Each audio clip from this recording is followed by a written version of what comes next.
But as far as expenditures, not ahead, or barely breaking even. Right.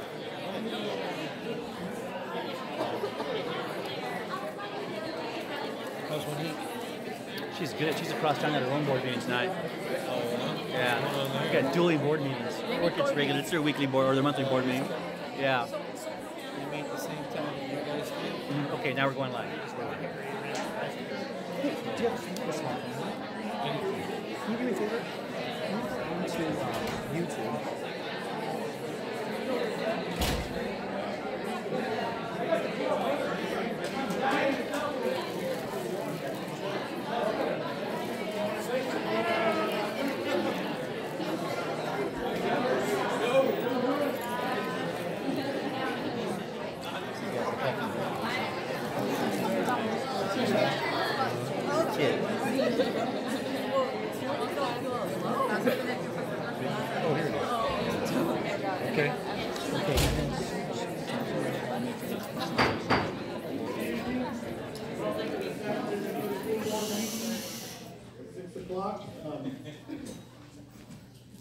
Closed session, agenda, conference with labor negotiators, information was shared. Item B, conference with labor CSEA, information was shared. Open session, roll call. General functions, Pledge of Allegiance and Inspiration by Ariana Junior High. But I would like us to take a moment of silence, if we could, for Parkland, Florida, for the tragedy that has happened today. If we could all stand, and then we can go with the Pledge of Allegiance and be led by Ariana.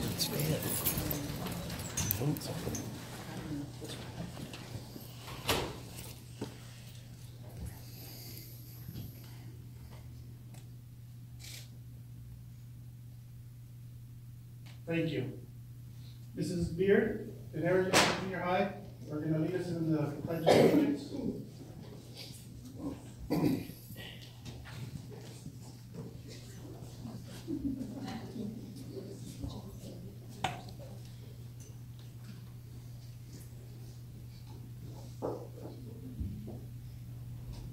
Put your right hand over your heart.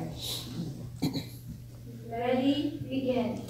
I pledge allegiance to the flag of the United States of America and to the republic for which it stands, one nation, under God, indivisible, with liberty and justice for all.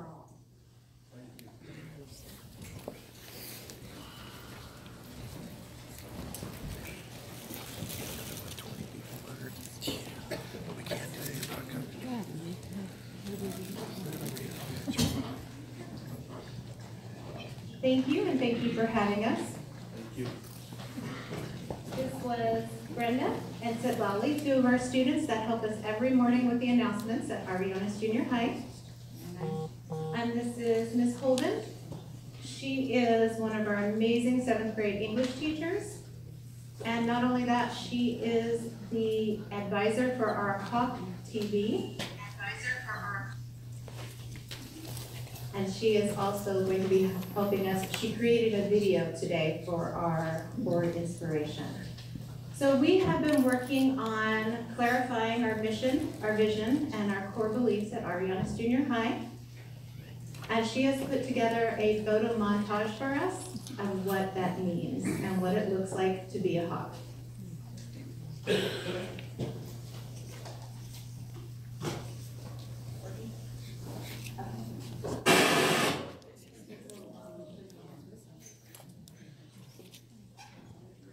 And while we're waiting for it to warm up, we do have an amazing group of teachers from Ariana Junior High, so I'm going to have them stand up. And thank you, because the work that we do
to thank you for the very nice notes and cards and pictures.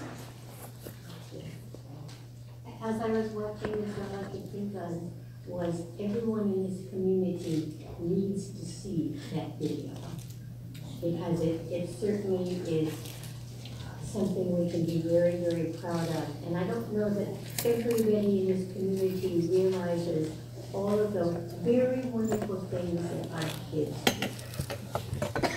So we gotta get it out there in the community. Item D, calendar of up-and-coming meetings, activities, and events. President's Day holiday, Monday, February 19th, 2018. Schools and offices closed. Board workshop, Wednesday, February 28th, 2018, 5 p.m. Student Center.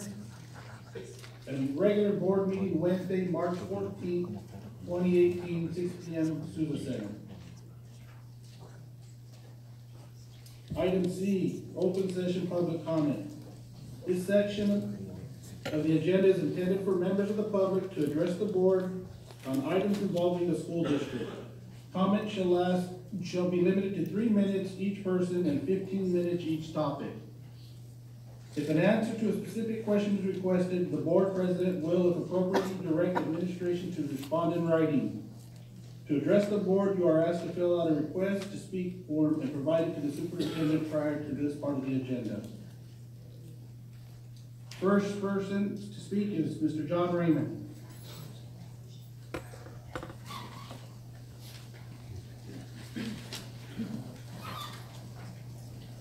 Good evening, everybody.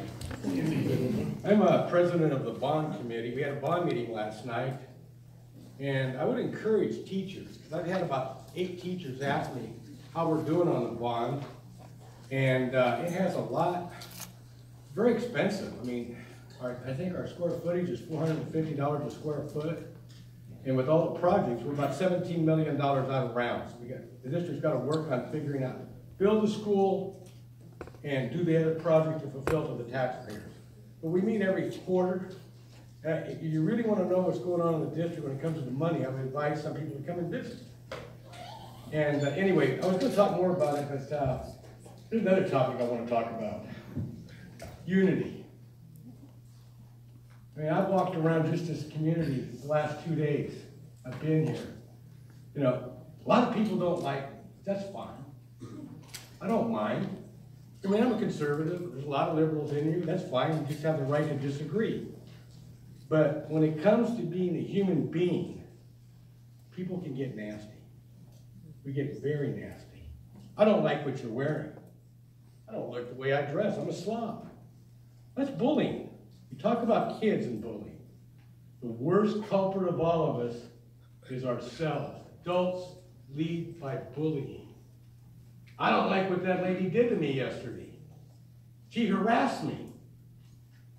Luke gave me a dirty look today. But it was fun. But yet he gave me a dirty look walking in here like I wasn't supposed to be here.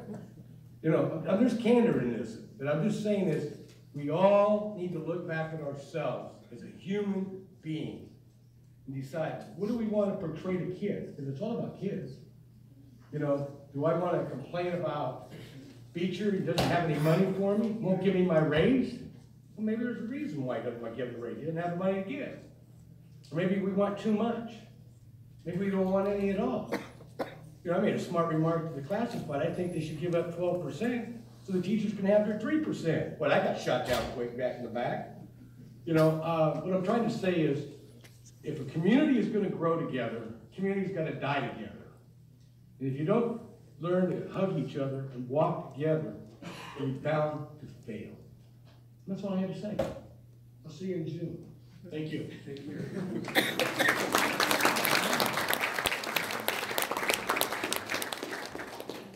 Brian Gong.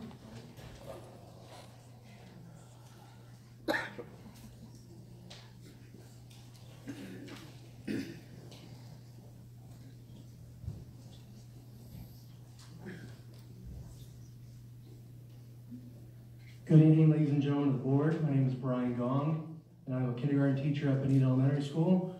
I'm a SMEA site representative. I'm also a member on the SME negotiations team.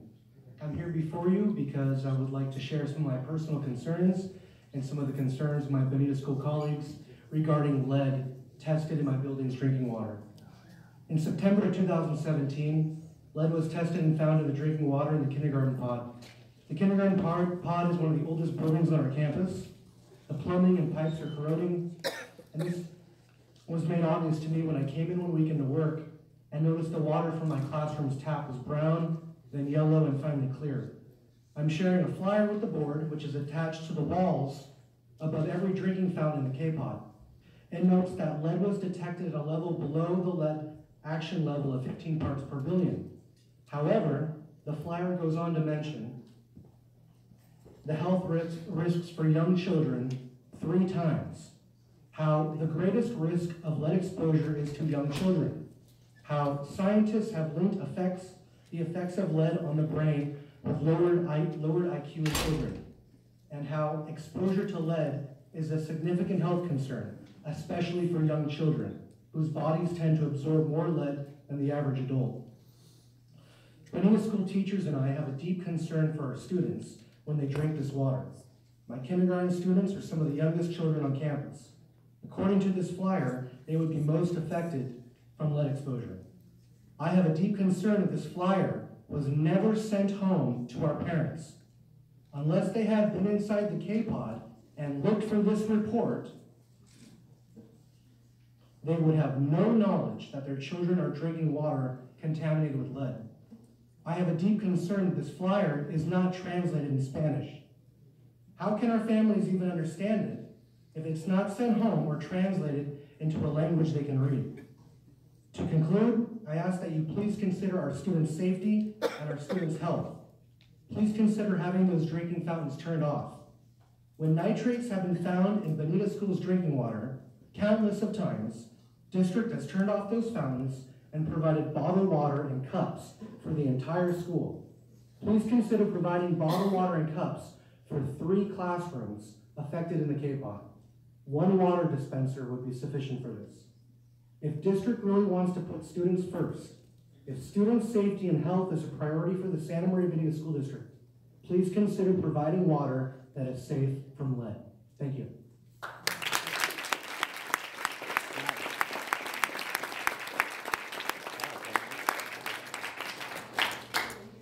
Amy Adams.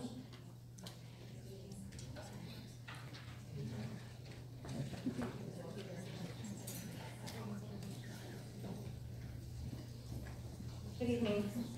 My name is Amy Adams, and I've been a teacher at Tommy Kuntz Junior High School since we opened our doors in 2004 and set the goal of being the best junior high in the Santa Maria Valley.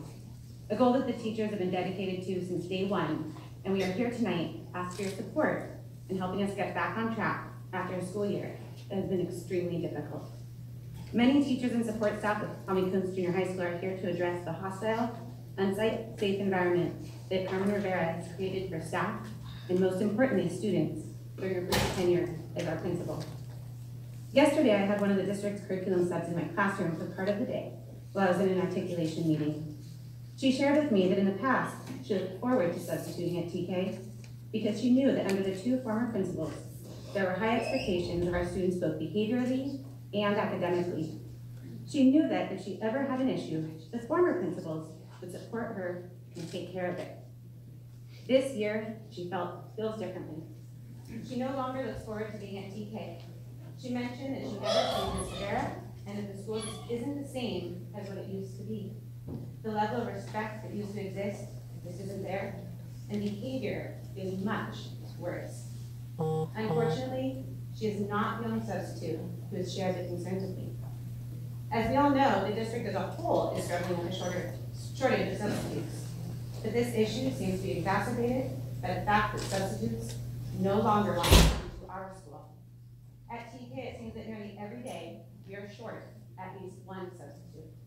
Many teachers try to help by covering classes during the prep period through the MOU, but we are unable to cover all of the classes without subs.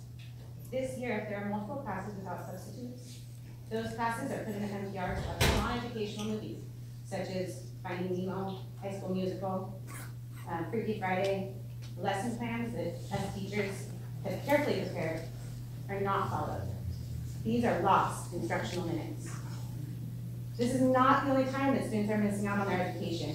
It seems to be a common trend this year that academics are not the highest priority of our administration.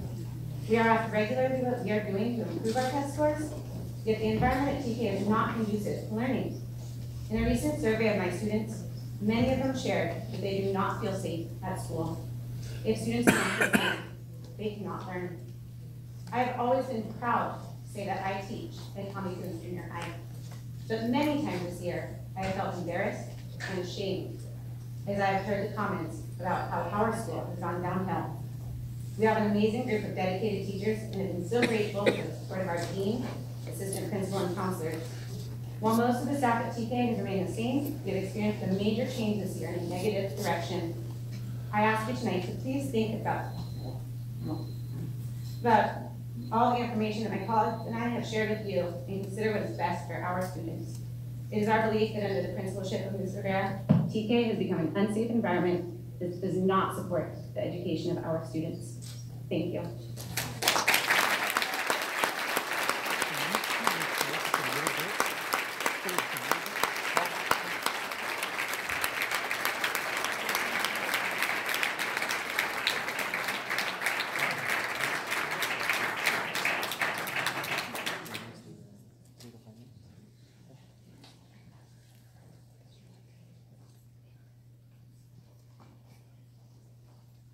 This topic is for 15 minutes, and we have a lot of papers from Tommy Coons.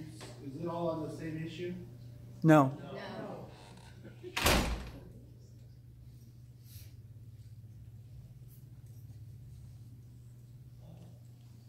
School climate. School climate. School climate. School climate. Safety. Safety.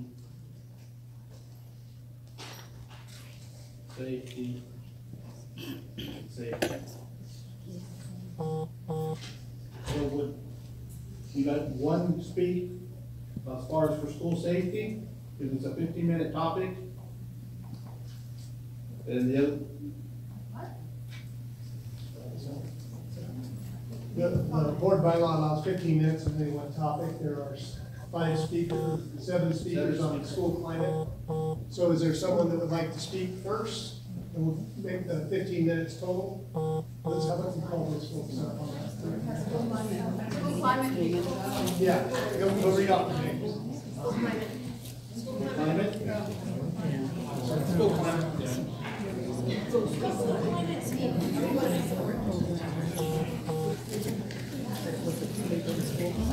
We good to go? We'll find Wayne Walker, Carol Gillespie, Bradley Escobar,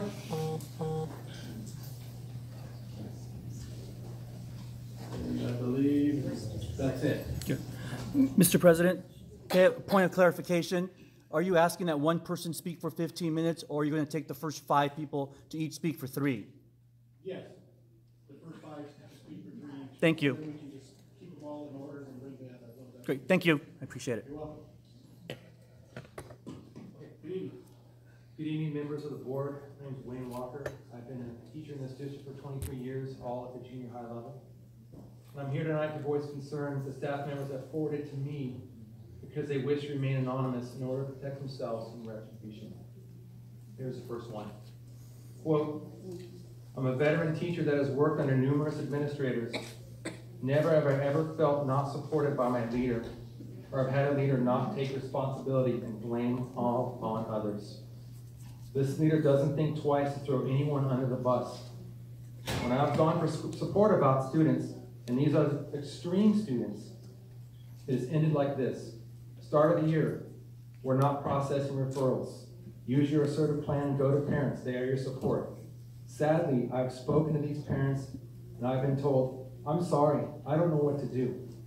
I've ended up with administration coming into my room after I write up a referral or vocalize extreme conditions, but it's not to observe the class, rather observe me like I'm the problem. When I felt I was not being set up for student success and vocalized my concerns, I was told you will be supported, which has never happened. I am not the only teacher this has happened to, end quote. Another colleague recently contacted me reporting that they have personally heard Ms. Rivera make many disparaging remarks about teachers and front office staff. And in those remarks, she has used racially charged words. This staff member did not confront Ms. Rivera about her choice of words, but later agonized over not replying or confronting her, stating that they are a person who is uncomfortable with confrontations.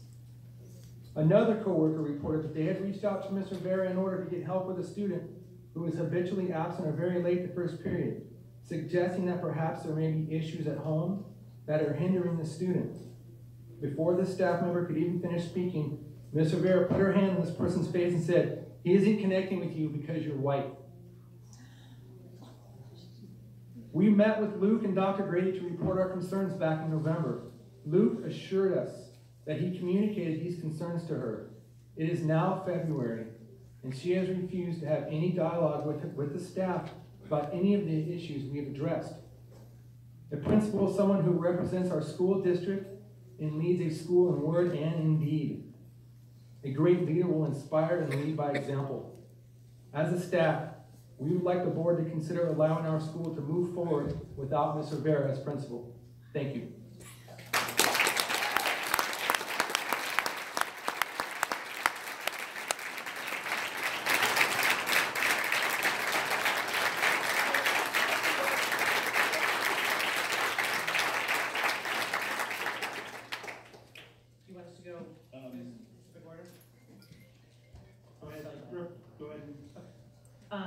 Good evening, my name is Carol Gillespie.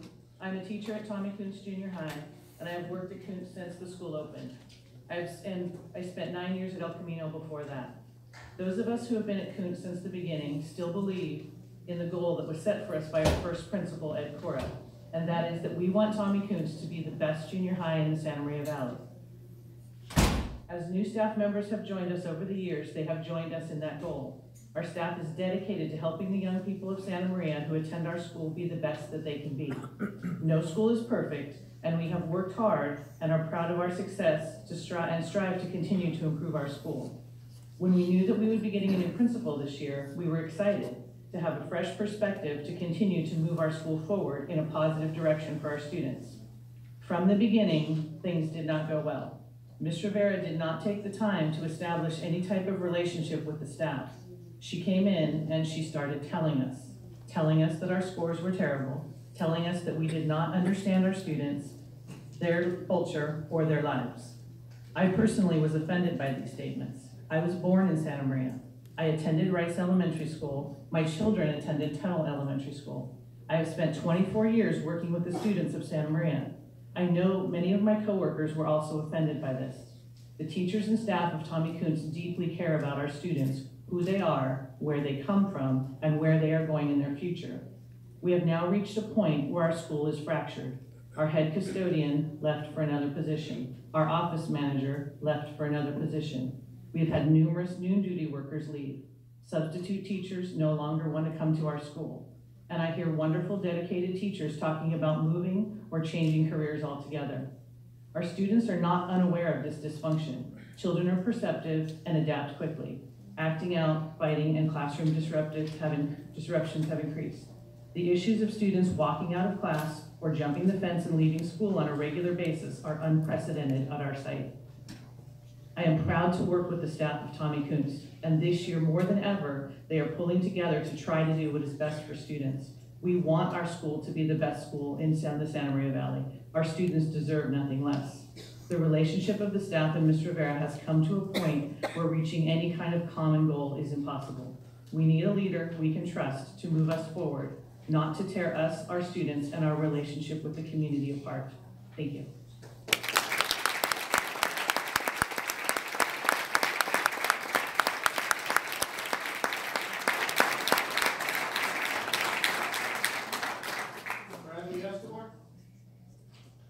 Hello, my name is Bradley Escobar, and I'm a teacher at Tommy Kuntz Junior High. It saddens me to speak with you today regarding the current state of our campus. Communication between teachers and administration is strained and reflects poorly on who we are as a district. I've been a teacher since the year 2000, and this is my 7th year with the district, and I'm quite fond of it.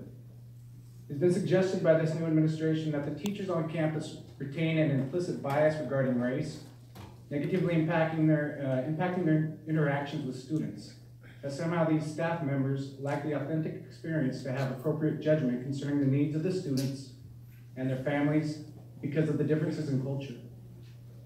In other words, what is suggested is that they lack the empathy because of race. Teachers in our district are from diverse backgrounds. Some, like me, are children of immigrants. My father is from South America. Some grew up in Santa Maria and went through the area schools. Others have children currently enrolled in the district and even attending Tommy Kuntz Junior High School. Our teachers served in the military, volunteered in charitable organizations overseas, lived abroad, studied abroad, and have family members now serving in our national defense. Others have family members who own local businesses, work in agriculture, local hospitals, and in public safety. We are members of this community, and our desire to see it improve should not be diminished because of allegations of thoughtlessness regarding race. Most of us have spent years working to improve our school district, implementing programs in English, math, science, history, music, art, physical education, and other subjects. And it is lamentable for me to now see leadership questioning our motive. We are a diverse group, and although there are always room for we teachers to improve, our voices should not be dismissed for the convenience of culpability. We are professionals desiring only to be treated as such. Thank you.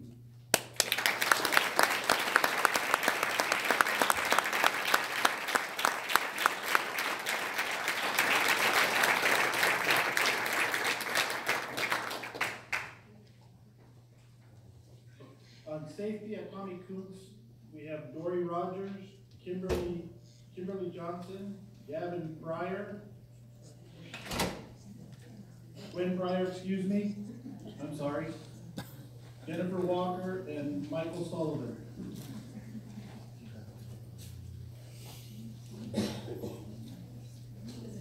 No, that's fine, go ahead.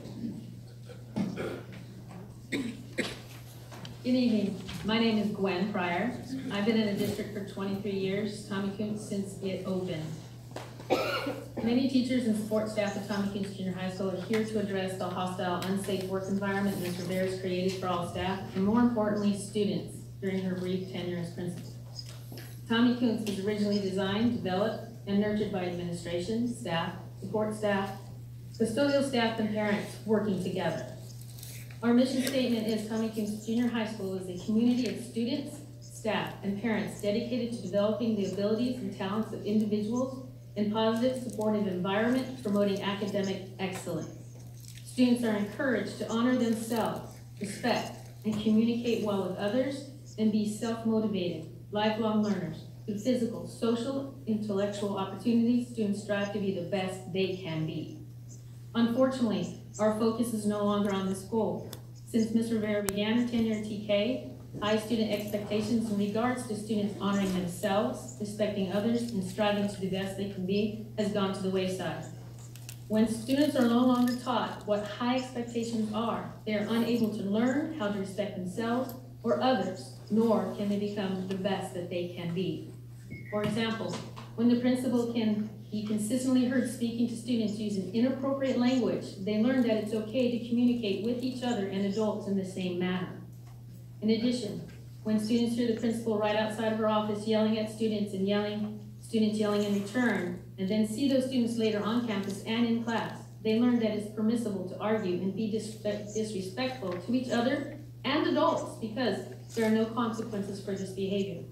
When a student shares that they feel safe in their classes but not outside of class because although they've reported incidents of bullying and continual intimidation by other students to the principal, nothing has been done. These students learn their safety is not important, and the bullies learn their behavior is acceptable. We would like to get TK back to focusing on student success, both academically and socially. We have a staff follow protocol on our concerns. We first spoke with Ms. Rivera about our concerns. When our concerns were ignored, we went to step 2, speaking with and providing documentation to Dr. Grady. Third step was speaking with providing documentation to Dr. Grady and Mr. Ontiveros. Fourth step was bringing our concerns to you, the school board. You expect excellence out of us teachers, and we expect excellence in those who lead us at our school site. Please help us find a new principal that will be a leader of students to strive to be responsible, respectful, and the best of the best. Thank you.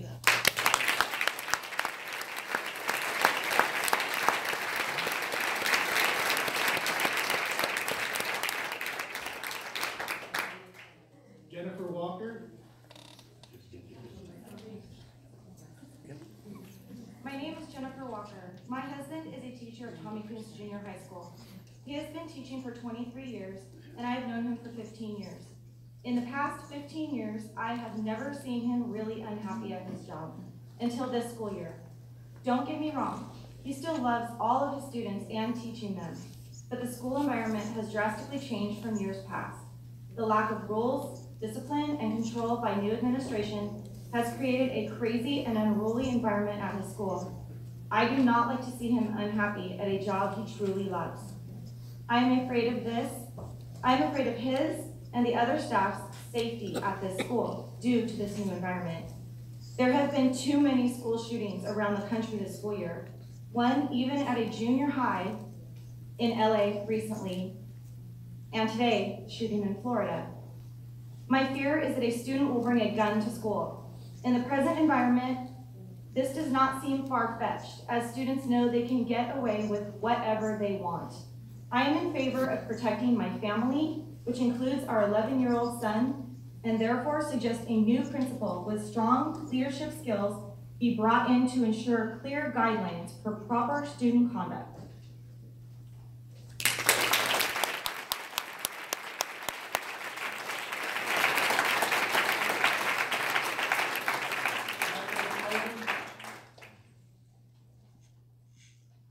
Good evening. My name is Michael Sullivan. I've been teaching English at Tommy Coons Junior High School since the school opened in 2004.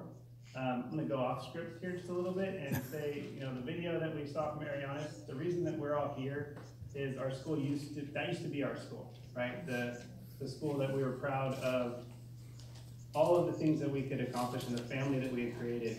And I think most of us are here tonight because we want to get back to that. But I am speaking tonight about an incident that happened to a colleague of mine a few weeks ago. She was unable to make it. On January 24th, a parent who has a history of unstable behavior checked her son out of school without notifying any family members. After eventually finding the missing child and parent, the authorities said that the school has the right to refuse the parent access to school if deemed appropriate. This was the plan that was sent via text from administration to the teacher, Ms. Kephart, and other members of the special ed department on the evening of the 24th. On January 29th, Mrs. Dubois, our dean of students, called Mr. Cleary, Ms. Kephart's partner teacher, to inform him that the parent in question would be coming to visit the classroom. Mr. Cleary asked why she was allowed to come on campus, as they were told via text recently that the mother was not allowed to be on campus for safety reasons. Mrs. Dubois informed him that Mrs. Rivera allowed the mother to come on campus to observe her son. Upon entering the classroom, the mother became very hostile towards Ms. Kephart, the staff, and her son. Mrs. Dubois left to get Mrs. Rivera as she was not responding to the radio or phone calls for assistance. The school resource officer was also called during this time. Mr. Cleary came into the classroom for support as Ms. Kephart felt very uncomfortable and unsafe, as did the students and staff. Mrs. Dubois was radioed to come back to the classroom because the mother was becoming more hostile and inappropriate. Mrs. Dubois returned and informed her that Ms. Rivera's response to the situation was simply, close the door. Meanwhile, while Ms. Rivera sat in her office behind her closed door, the parent became more hostile, which resulted in Mr. Cleary having to evacuate the other students and support staff into his room and locking the door. Ms. Elliott, our assistant principal, escorted the parent out of the room. Eventually, Ms. Rivera arrived with the school resource officer to escort the parent to the office. This dereliction of duty, which sadly is only one of many examples, continues to place the students and staff of Tommy Coons Junior High School at risk. An effective leader doesn't close the door when students and staff are in danger. We need an effective leader. Thank you for your time.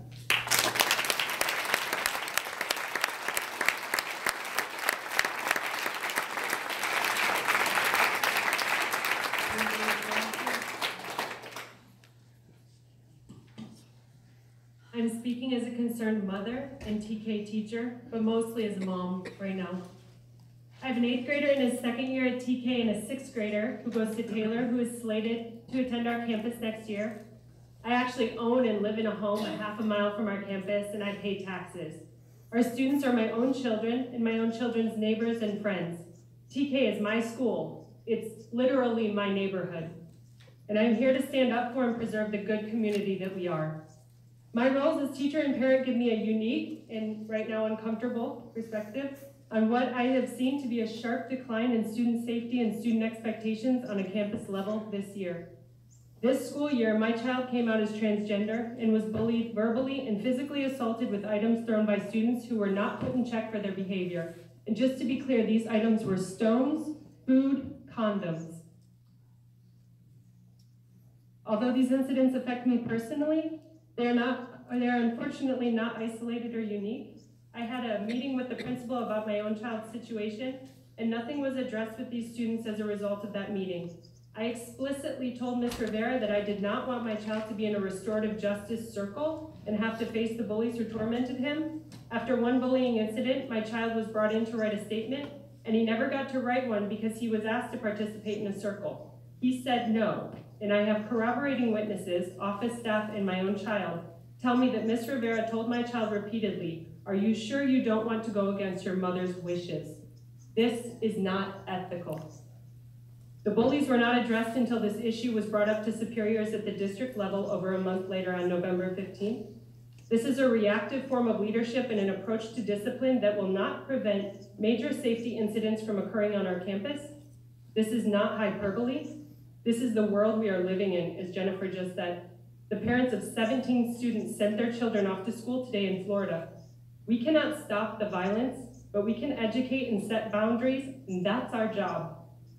Our students are pushing boundaries past the point of safety because they aren't seeing clear borders anymore between appropriate and inappropriate behavior. Therefore, they push the limits because that's what teenagers do. They jump the fence to see what happens. They swear and call one another names to see what happens. They bring drugs to school. They bring drugs to school to see what happens. They fight and they wait to see what happens. They are learning. What is this lack of high expectations on a campus level teaching them? As a parent, I fear we are gearing up for a major incident on campus, and I do not want my children or our children to be victims for what could have been easily prevented by being clear, consistent, and proactive in our approach to student safety and discipline. Thank you for your time.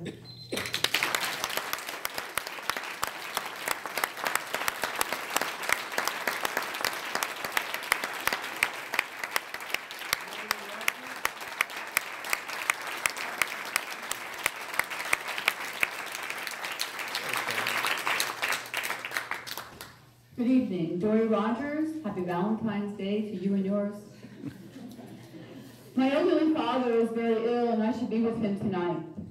My grown son, who lives out of state, is visiting for only 3 days and tonight is one of them. It's Valentine's Day. We'd all rather be home with our families. But here is the thing. It is not just that it's a sacrifice. This school year for children and staff have been sacrificed. The students that we serve, nearly 1,100, have a lost year of learning and growing. They don't know how to be an integral part of a great school and district, and how to deal with adversity and challenges in a socially acceptable manner without the learned behavior this year of prolific foul language and physical fighting under the leadership of Carmen Rivera. We have lost this year, and we stand here today prepared to cut our losses and beg for immediate change so that we can carry on the business of educating our charge. The district core values include, among other statements, this: we believe the greatest learning occurs in a safe environment. Tommy Kuntz is not a safe learning environment ever since the principalship was handed over to Ms. Rivera this year. We've been documenting the multitude of dangerous incidents since September. We conducted a school-wide safety survey that had frightening results, which we had shared with Ms. Rivera's superiors. We have met as a staff with Superintendent Ontiveros and Dr. Brody in November, when we shared our most dire and most serious concerns. It was an unprecedented showing, as there is here today, of certificated and classified staff, so we are told. Some of us have met with Dr. Brady and Mr. Ontiveros prior to this on numerous occasions. Some of us have even met with you good people on this very topic. I don't know whether repeating specific examples, considering our limited time and our limitless concerns of misconduct, is effective at this juncture. However, never shared, just this past Tuesday, Ms. Rivera pulled me into her office, a very rare occurrence, telling me with tears in her eyes that she was devastated having to clean out Leo's gym locker, the boy who was killed this month, when the truth is, we don't even assign PE lockers to students. Who does that? A principal using a student's recent death with an outright lie in an attempt to align herself with staff in order to drag them into her web of menace and deceit. So here's the bottom line. We need the board to act. If there is no action made now, things will get worse, if that is even possible, and we won't have the proper time to replace Ms. Rivera. If she stays, the unprofessional, hostile behavior, the destructive leadership, and the danger will continue, and I can promise you this, lower test scores are inevitable. Another core district value, we believe in being advocates for our district's excellence. Be our students' advocates. Thank you. Protect them in district's reputation for excellence. I have one more line, please, sir, it's so good. Expect excellence from our leaders. Help us find a new principal that will rise to our occasion and put us back on the map as a school that has a waiting list to get into, as we once had, rather than a school to now avoid. Thank you.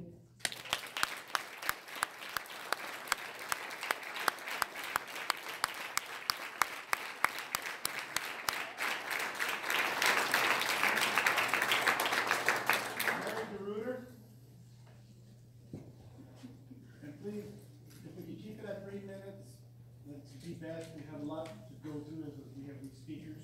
Thank you. Hi, good evening, ladies and gentlemen of the board. My name is Carrie DeRuiter, and I'm a 4th grade teacher at Bonita Elementary. Additionally, I'm a site representative for SMEA. After speaking with other members at my site and listening to their concerns, I'd like to address the importance of class size. This school year in particular, we have class sizes under 28 students in many of our upper grades. In my class this year, I have 25 students, and it has been fantastic. For some reasons that I'd like to point out, just to show that having a lower class size has been wonderful. First of all, small groupings are very manageable, especially with the new ELA program, its rigor. We're able to sit with students in small groups and work with them one-on-one. We know the reading level of every student and are able to manage your library book choices and independent reading in class. We run small groups in math and work with students that need reteaching on specific lessons. Lastly, we've been able to develop better relationships with students because there's not as much competition for the teacher's attention. When we have less students, our students know, sorry, I'm nervous. I don't know why. Just our students nowadays have more concerns and more challenges than before. And these challenges come into the classroom and cause barriers to their learning. For example, one of my students lost his younger brother this year. We had a 4th grader who lost her mother the week before school started, and her father's incarcerated. One of my students has been homeless for most of this year, and it just really helps that they can come into a classroom that has smaller class sizes and that they can acclimate faster and not feel as scared or embarrassed. Additionally, we have more opportunities for students to participate in class when there are less students, and classes are not as loud and crowded. With 25 students in our class, there's physically more room for the class to partner, create small groups, and work one-on-one. Please consider these factors when it comes to making decisions for our students in their learning environments. Keeping classes smaller shows respect to the students and our teachers that are in the classrooms every day. And I appreciate the board for listening to me this evening, and thank you for your time and consideration.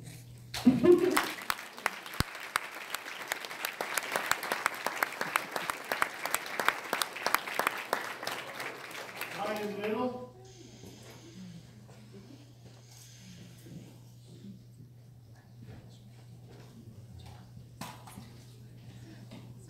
Hi, my name is Ryan Little. I'm at Tommy Coons Junior High School. I'd like to address two traits that make Rivera unable to effectively lead. The first trait is lying. At our first staff meeting, Rivera explained why there was a lack of communication when our solar eclipse schedule, he had a special schedule for that day.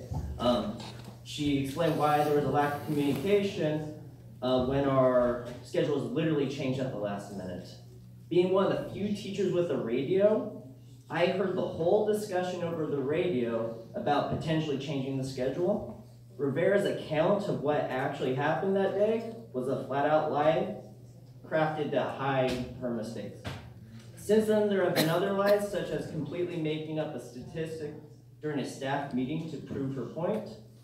If Rivera is bold enough to lie to teachers she knows are well informed about what happens at school, I just worry that there may be, I worry about what may be told to parents who aren't on campus every day.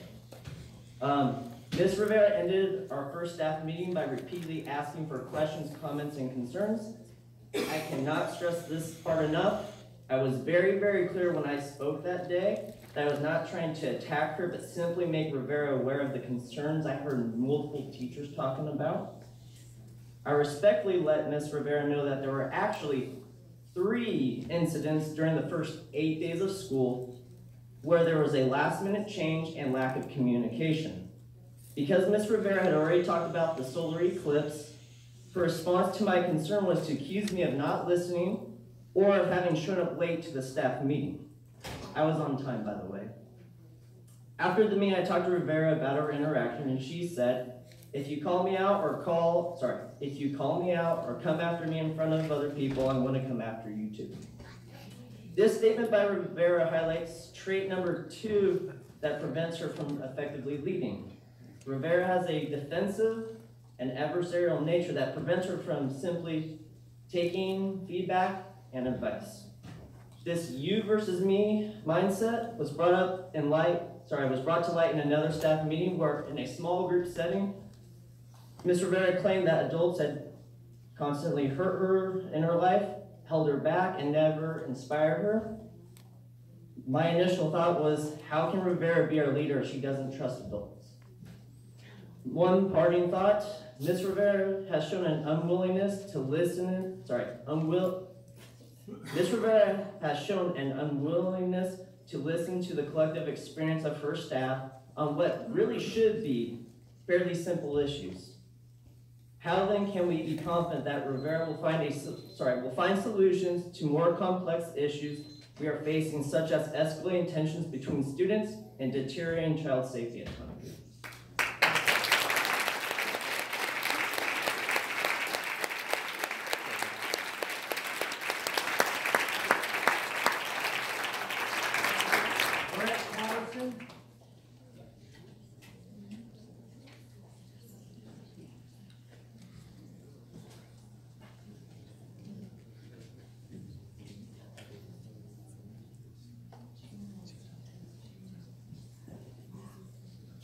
Good evening, ladies and gentlemen. My name is Brett Patterson. I'm a 7th grade English teacher at Tommy Kunst. I was actually asked by a parent of a student who's a 2nd year 8th grade student at TK if I would read this on this teacher's and parents' behalf. This teacher also teaches in the district. And the email, the text that I received, quote, my daughter came home from school last week and told me that Miss Rivera was asking students if they had any videos of fights from when Miss Shell was the principal to prove that the fights weren't just happening this year. She said she needed them because the teachers were going to the school board about the fights happening at school this year. And she wanted to express to me that it was unconscionable and unethical for a teacher or an administrator in this case to be digging up old videos that students may have recorded and may still have in their phones to use somehow for this year. That's all I have. Thank you. Thank you.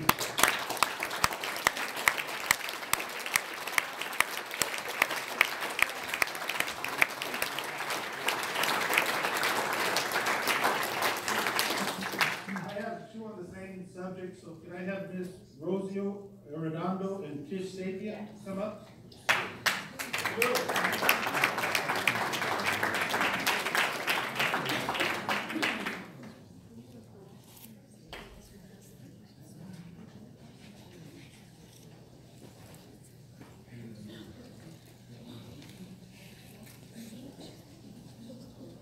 Good evening, board members. My name is Tish Sapien, and I have been a Downriver Bonita School District employee for 26 years. I work in the front office at Connie Coons Junior High, and I'm proud to say that I have been at TK since the school opened. My position at TK is project clerk, and I have always worked very closely with the principal, with our teachers, and for our students on a myriad of things. This school year started out with a new administrator at TK, Ms. Carmen Rivera. Our staff looked forward to a new year, and many were eager to help Ms. Rivera get Tommy Coons going for our 17-18 school year. Many staff members told her we were behind her and we would help her in any way she needed, including myself. She has never taken any of our offers of help, and in fact doesn't want to know anything or do anything that we have done in the past at TK. Why? We don't know. We were all open to change, but Ms. Rivera was on the defense from day one and has continued with a not so great attitude towards many people. There is always blame placed on others for everything, and she has questioned many things that have been put in place by the district for years. Often, she puts many in a bad spot and wants staff to do something that we know is not district policy.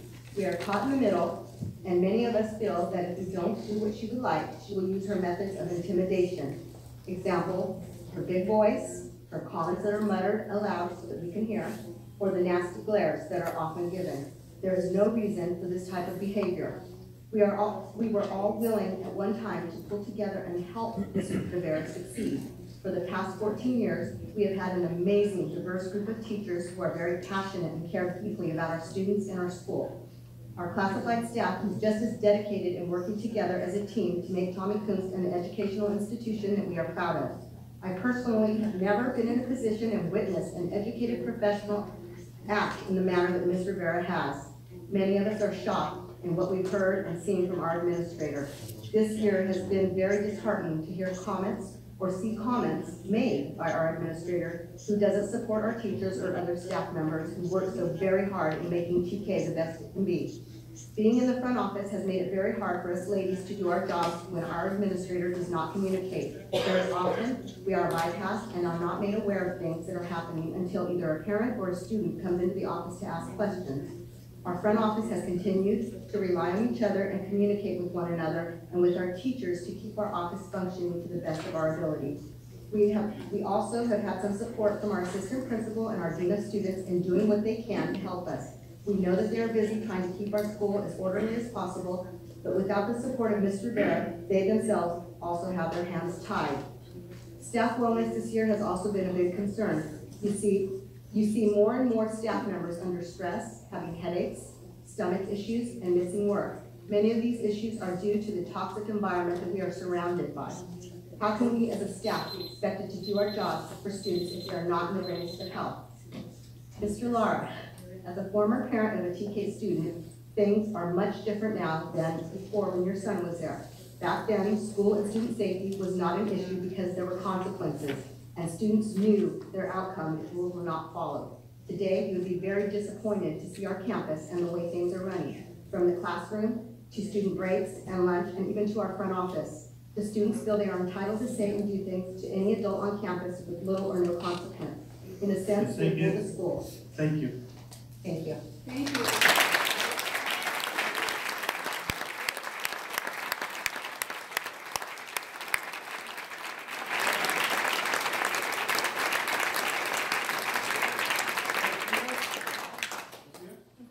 Hello, my name is Rocio Redondo, and I'm the attendance clerk at Tommy Coons Junior High.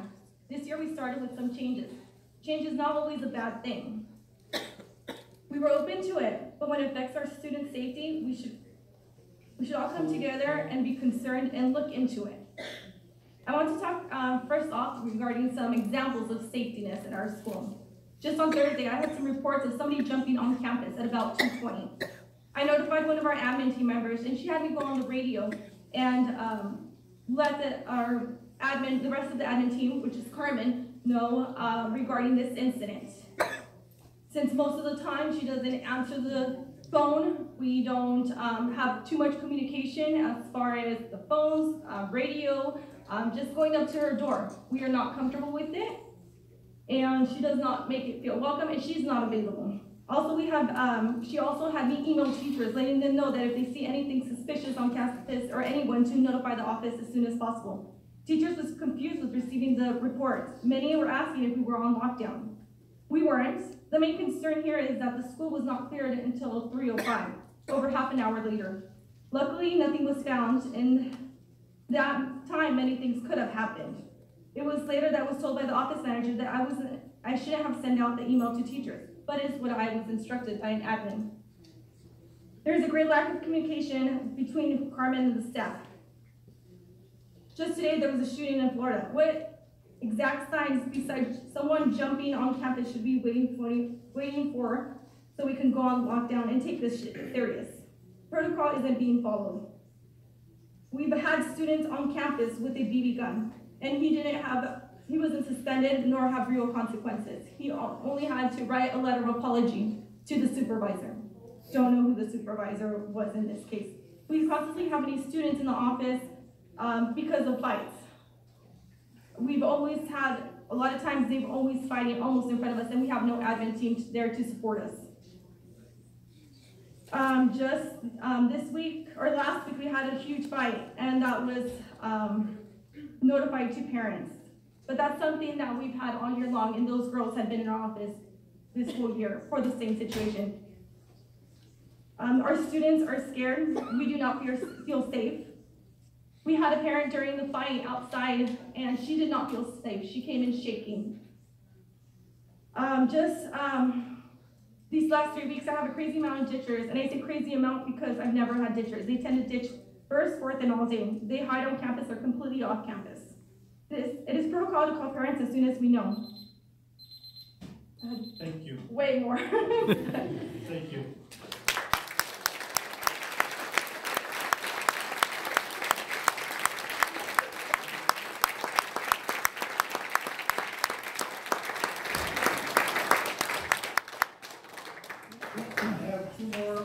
Topic, Mary, Scenario, Chaka, and Nina Ceja.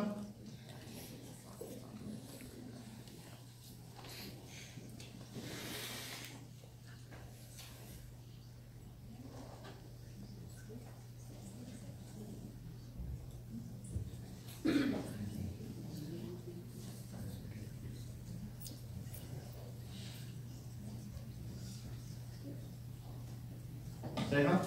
Yes, I lived in this community a long time, and I have been here for a lot of people, ethnicities, and our community has changed a lot.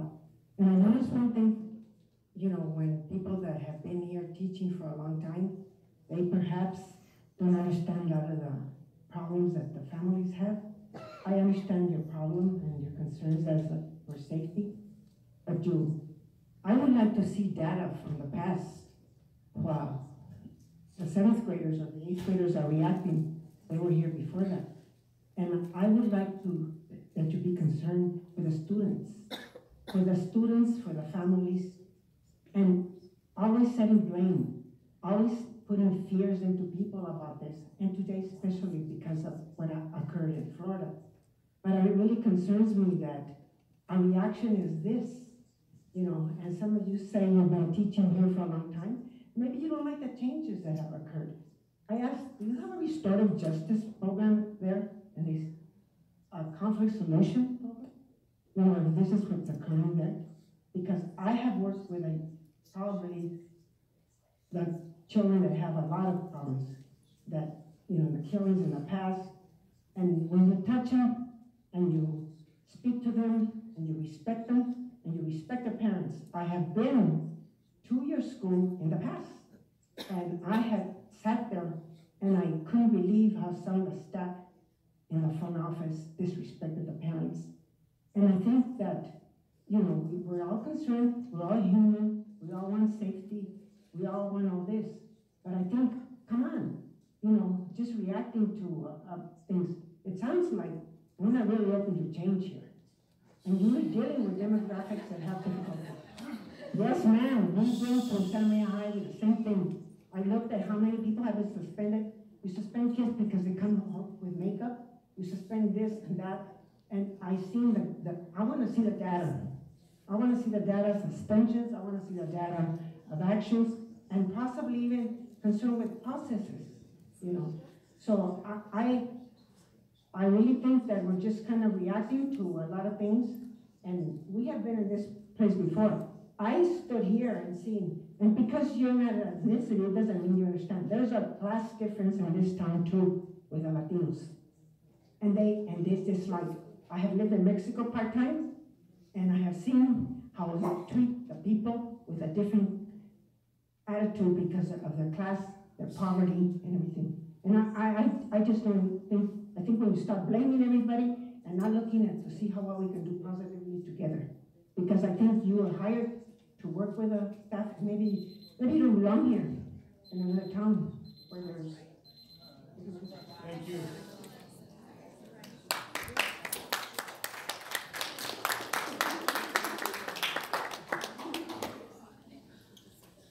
Good evening. Good evening. Thank you. Good evening, board members. How can I follow that, right? Minga Seja? Wow.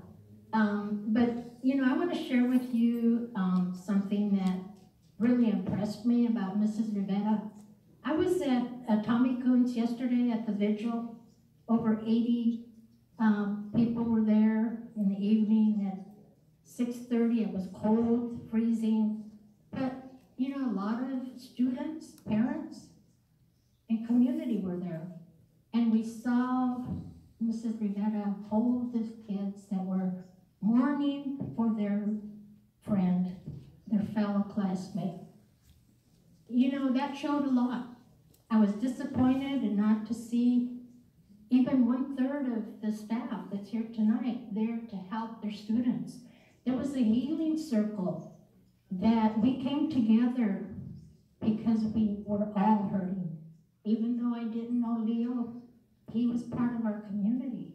We all hurt when there's someone that we lose. So I was comforted after that healing circle. Mr. Zuniga did a wonderful job. And you know, the students were so respectful. So respectful. They brought gifts. You know, the traditional candle that we all always in the Mexican culture have one of those to burn in memory and in prayer.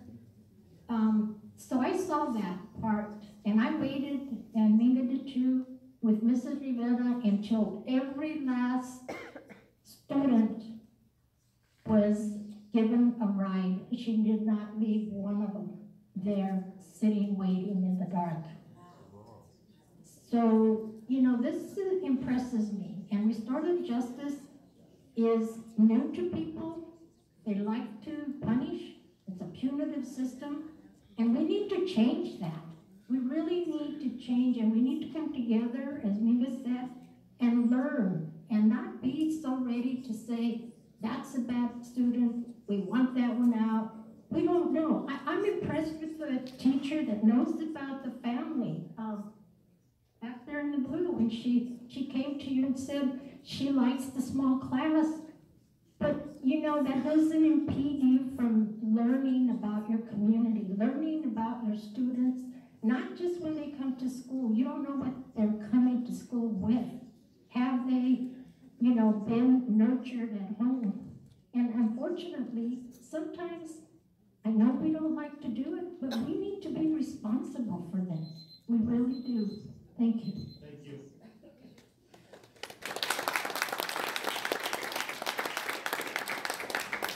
Let's do more on the same subject. Patty Cantu and Vanessa Cantu.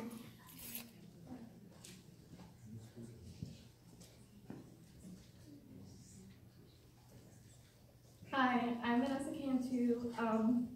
I guess it's alumni because I graduated from Tommy Kuhn's. So right now I'm having like lots of feelings. I'm mostly in awe because the same people who tell us not to bully, and the same people who tell us to respect, don't respect. You are teaching us, you are our teachers, we are with you.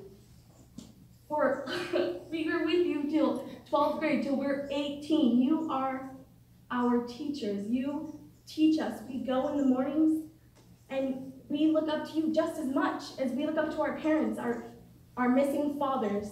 There you are our missing fathers. You are our next thing. You are the next best thing. And what you just showed me and my sister was that it's okay to talk down to somebody else. It's somebody, a young man just passed away. I know what it feels like because I went to school and my best friend died. I know what it feels like to lose somebody. I know personally. And so all these students, they have feelings and you're making them out to be monsters. They are not monsters.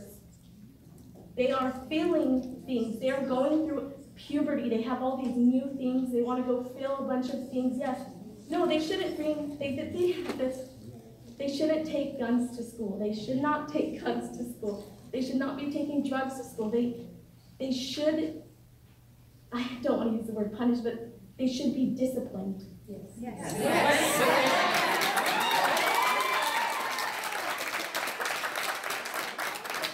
So many options. There's so many options. It's just, they're going through feelings. And you all went through that, right? You were all 13, 14. We're going through feelings, and I feel attacked, honestly, because I felt like we, as young people, were being called monsters. Like, I was at that phase, my friend was at that phase, and he died because of it. It's crazy. This is just like so much, and it's sad. It's sad that our teachers are teaching us this. Our teachers aren't practicing what they preach. Thank you. And Cantu? So my name is Patty Cantu, and I'm a part of the community. My son goes to Tommy Kuntz right now. He's a 7th grader there, and I've never been involved in Tommy Kuntz in any which way. I've mainly been a part of Ontiveros School. I'm on the PTA for Ontiveros. My children all went to Ontiveros. And I've never really thought I had to deal with any stuff at Tommy Kuntz. Last Saturday, there was a young man that lost his life. And you know, I'd like to take a moment to remember him because he's a part of this school district. You all lost a student. And we did have a vigil, and I'd like to, how many teachers are here from Tommy Kuntz? Can you guys raise your hand? I want to see how many are here from Tommy Kuntz. Raise them up high, I can't see. How many of you went to the vigil? We were told we found about it at 2:45. We found out about it at 2:45 p.m. How many of us have children that we have to take care of? I do too. Okay, so when we find out at 2:45, how are we supposed to go to the vigil? She is teaching our children. She is teaching our children. I find that very disrespectful. If she is acting like that right now, when I have the floor, then she is treating our children wrong. There is a problem at Tommy Kuntz. There is a problem at Tommy Kuntz. And it's not all the teachers. It's not. Because my children have been to Tommy Kuntz and love many of the teachers there. But there is a group of bullies. There is a group of bullies. Now, if we're going to teach our children not to bully, then we need to call everybody out. Everybody. And we lost somebody. We need to remember there is a mother right now in our town that is suffering. She lost 2 children. Why did her child have a gun? That's what we need to get to. The root problem. Why are our kids fighting? Why are they fighting? I took the time out of my day and my work day to go on Friday, the day after the fight, which that fight was due to racism. I asked my child why he thought that fight would happen, and he knew that one of the girls that was there was a racist. So we need to have these conversations. They're uncomfortable conversations, but we need to have them. We need to know why certain teachers call our kids gang members and not students. Why are they labeling them when they walk in the door? They're students. All of these kids that we're trying to teach, we have to teach them morals and values. So is it the parents' job too? I think it is. I think it's a community job. I think we need to work together. And I'm really disappointed because I admire teachers. My brother's a teacher. I love teachers. I think they should be paid more than officers. They are the ones that mold our kids. But we need them to be culturally proficient. We need them to understand and build relationships with all of our kids. If a child comes in and is nodding in class, find out why that child is nodding in class. Is that child homeless? Did that child's parent get deported last night? Did that child's family go through domestic violence? We need to find out the root issue to these problems. And I'm not saying it's the school's responsibility to take care of that. It's a community responsibility. And as a parent, I'm ready to come and help in any which way that I can. I think we need to build community. Thank you.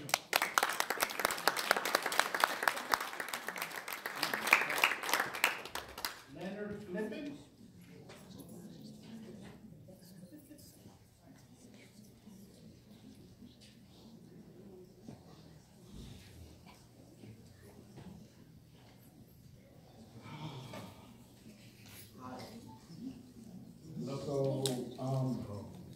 My heart's so heavy right now. Okay, so I'm a restorative justice facilitator. And hurt people hurt people. So I get it. We all are coming from where we're coming from. And so for us, that's the best we have to work with in that moment. But we have to understand that we are all connected. When we are hurting, we will automatically hurt other people because we have no place to go with it. And I work with this population of kids. And I tell kids all the time, if someone comes to you and says that so-and-so said something about you, is that gonna hurt? And they all universally say, what would you say? Yes. Yes. And then I say, who are you gonna be upset with? And who do you think they say they're gonna be upset with? The person that I told you said that thing about you. But I've got news for you. That person didn't do anything to you. It was the person who told you that hurt you. It's the oldest game in the book. I come and tell you some hurtful stuff, and I blame it on the blacks, I blame it on Carver Rivera, I blame it on the Mexicans, and all of a sudden we want to lynch them. There is an inherent disregard for human life in a mob mentality because you are not thinking with your mind, you are thinking with a mob mentality, and it is the most dangerous thing known to mankind. The most horrific crimes ever committed in humanity was done by a mob who thought they were justified as right and causing another human being pain and suffering. And it never stops. Because after you're done with karma, we've got to go after another one and another one and another one. Because you're coming from a place of hurt. And it's okay, I get it. But there is a better way. And that better way is just to simply understand that you are hurt and talk about your hurt. I spent time at Tommy Coons. I get why these teachers are upset. I get why they're hurting. They built this school with their bare hands, and they built it with their heart and their soul. And here comes this teacher of color, and you know, it's funny to me. Hold on. Stop. Let me finish. Because I've got to bring something to your attention. 90% of the people that I saw stand up here are white, and this is one Latina woman. You cannot argue with that fact, and I don't want to hear anything else about it. Okay? That's a fact. That's not my point. I'm not here to point fingers at people. I'm here to speak to your humanity. How can you? You're guys. Oh, so now we're going to run out the door. So anyway, how can you expect? I'm sorry, you're 3 minutes are up. Oh, good. So how can you expect to help other people by tearing them down? Excuse me. No, I get it. It's okay. Carmen Rivera.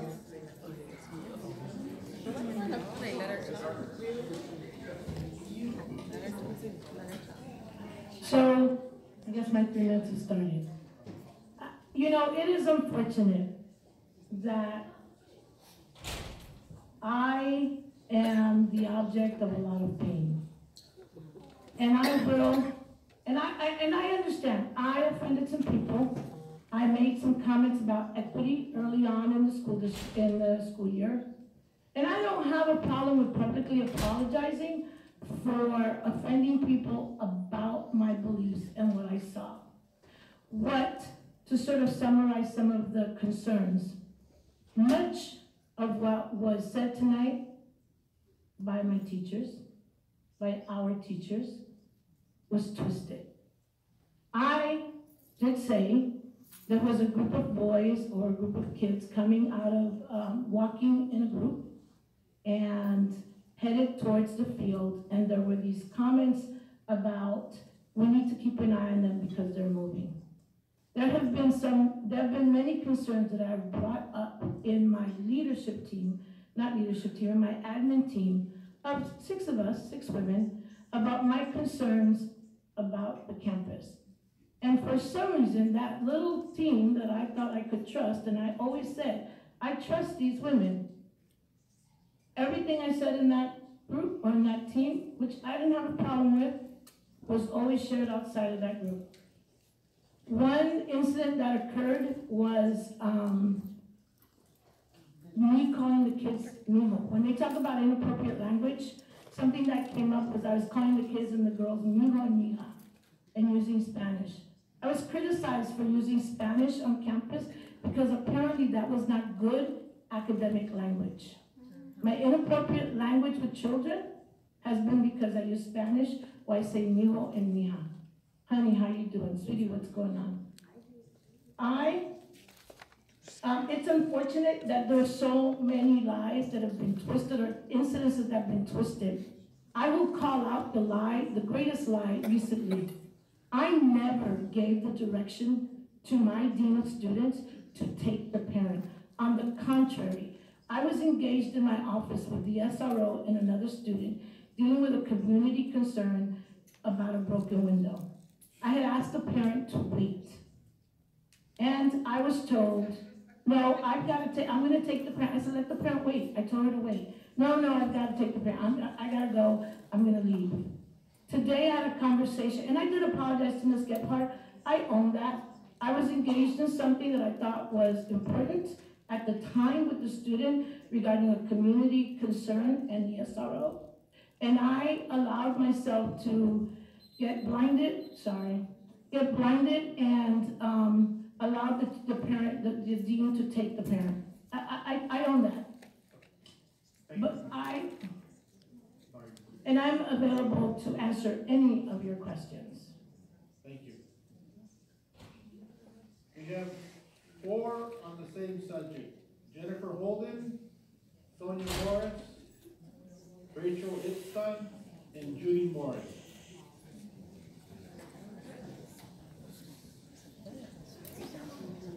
Jennifer Holden had to leave to attend a Valentine's dinner with her fiance.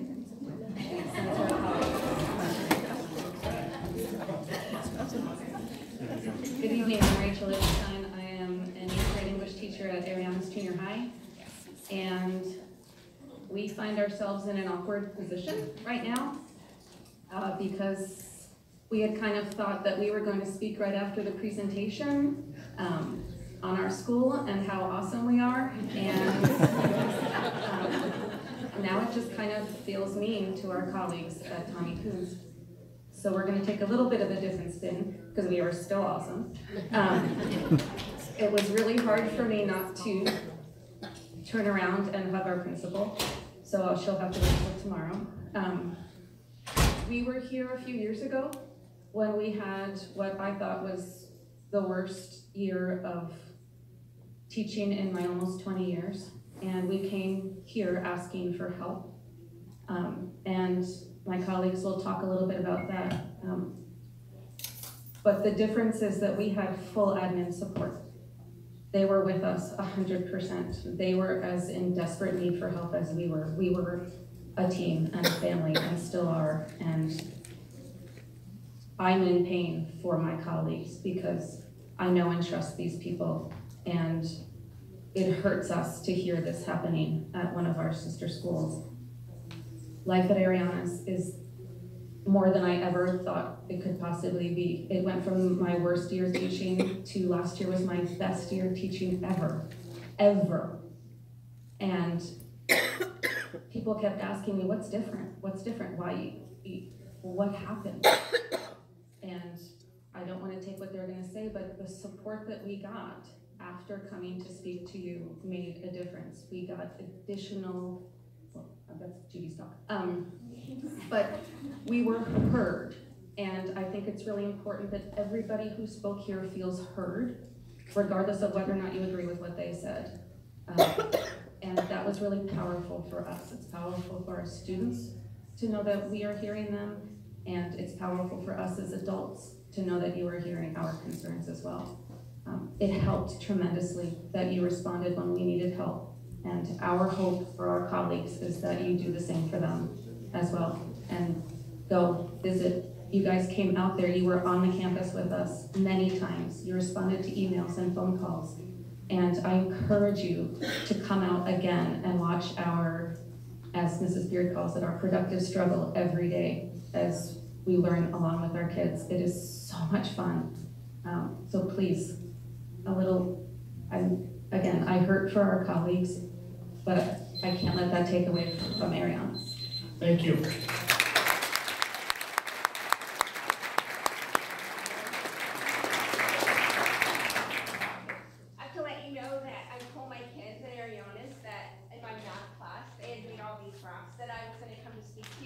And they wanted to make Valentine cards for you. That's how so those cards are from my students. And they just hurried up and they did them, and you know, they just put the graphs on the front and they wrote a message, and they just, and they're just so filled with love. Not because it's love day, but just because they are. And it's so awesome there. And we were there 2 years ago and it was horrible.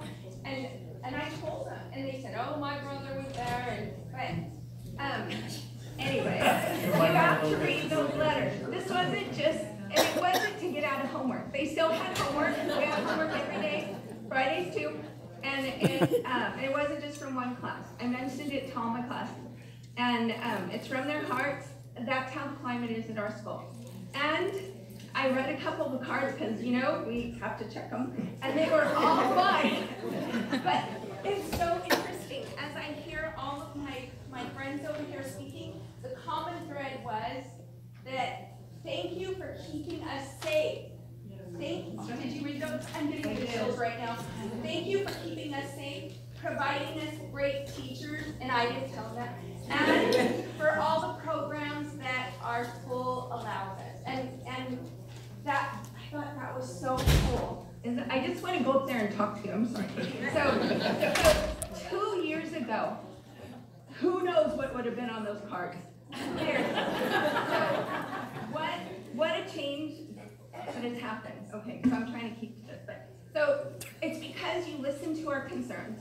And our staff has always been united, but when the climate of the school is affected because of no support of the administration or the board, then chaos is bound to happen.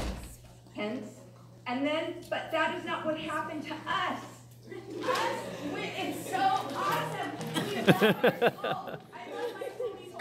I had cancer last year, and I wanted to come to school. The doctor said, you have to stay at home. I'm like, no, I want to see my kids. You're going to get sick. No, I want to come to school, and it's that awesome there. It is. You've been there. And then you visited our campus several times to help us supervise. And you come in the classrooms and you monitor. You helped us when it was bad. You monitored the quad area and you saw what was happening. And you went out there, and thank you for doing that. And our school is back to being a wonderful place of learning. It's so awesome. We have math utopia happening. It was so awesome the other day. Math conversation, it's more about math, but I mean, it's not all about math. In the spirit of today, I have to let you know how much I love our school and our district. And it's because of you. It's a lovely place. Thank you for helping us at the Math Super Bowl. And whenever I ask you to do anything, come.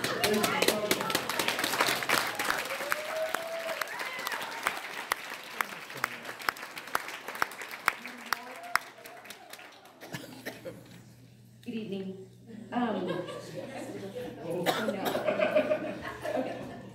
wanted to extend my appreciation, thank you, and gratitude for the approved LCAP funding that enabled Arianas Junior High to hire a full-time opportunity teacher.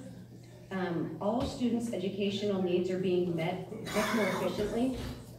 Students that have a difficult time adjusting to traditional classroom setting can get a one-on-one interaction with that teacher. They're learning interventions that they need, and then they bring that back into the classroom. They're learning skills that enable them to return and work more fluidly and appropriately in a classroom setting. Also, I appreciate the approved LCAP funding that enabled Arianas Junior High to hire another desperately needed counselor. Many of our students have challenging life situations and they need a lot of emotional support. I'm busy teaching math, and so I'm so appreciative of being able to hire another counselor. I'm thankful that they're getting these needs met.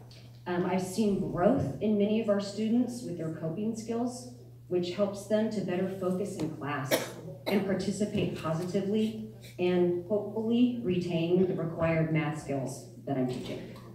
I hope the board will continue to approve LCAP funding that supports the health, growth, and education for our Santa Maria Bonita School District students. Thank you. Thank you.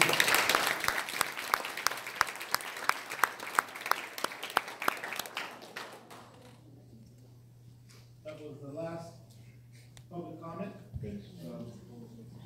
Item B. Move to approve the agenda as presented. Actually, if I could make a modification to the schedule, can I recommend that we pull action item 210 ahead of the consent item? It's the recognition of the migrant students of the year and the event that it's already 7:30, and that's so move 210 for the consent agenda? Yes. Item 210? That's all. Move to approve as amended. Moved by Mr. Holmquist, second by Mr. Flores. Item 210, approval to attend the annual State Migrant Parent Conference on March 16th and the 18th, 2018. Mr. Buller, good evening. Good evening. Buenas tardes. Buenas noches. Tonight we honor a migrant student, a migrant alumnus, and a migrant parent. But we also acknowledge and celebrate the success of our exemplary migrant program. We received additional funding for our migrant program because of the needs of our students, of our parents, of our community. Migrant students move. Parents frequently are not, they frequently have not completed high levels of education, and yet they want only the best for their children. Our funds that we receive are to be spent only after all other funds are spent for our migrant students. After we've spent our general funds, after we've spent our LCAP, after we've spent our Title I, after we've spent our Title III, then we're allowed to spend funds on migrant students because their needs are greater than all others. And yet, on top of that, our migrant students exceed the district average in growth. They go way above and beyond. Our migrant community, our parents, our kids, they do not view any obstacles as a barrier that's going to stop them. They view them as mountains to climb on their pathway to success. We're very proud of our migrant community. We greatly appreciate the resolute and unwavering leadership of Dr. Zaski and our administrator and migrant, Mr. Eduardo Pantin, who go way above and beyond for the children, and our community wouldn't be the same without their inspiring leadership. Please join me in welcoming Dr. Zaski.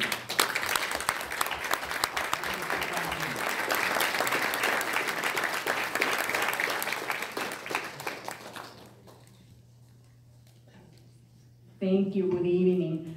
So we have 3 honorees today with us, the Migrant Student of the Year, the Alumnus of the Year, and the Migrant Parent of the Year. So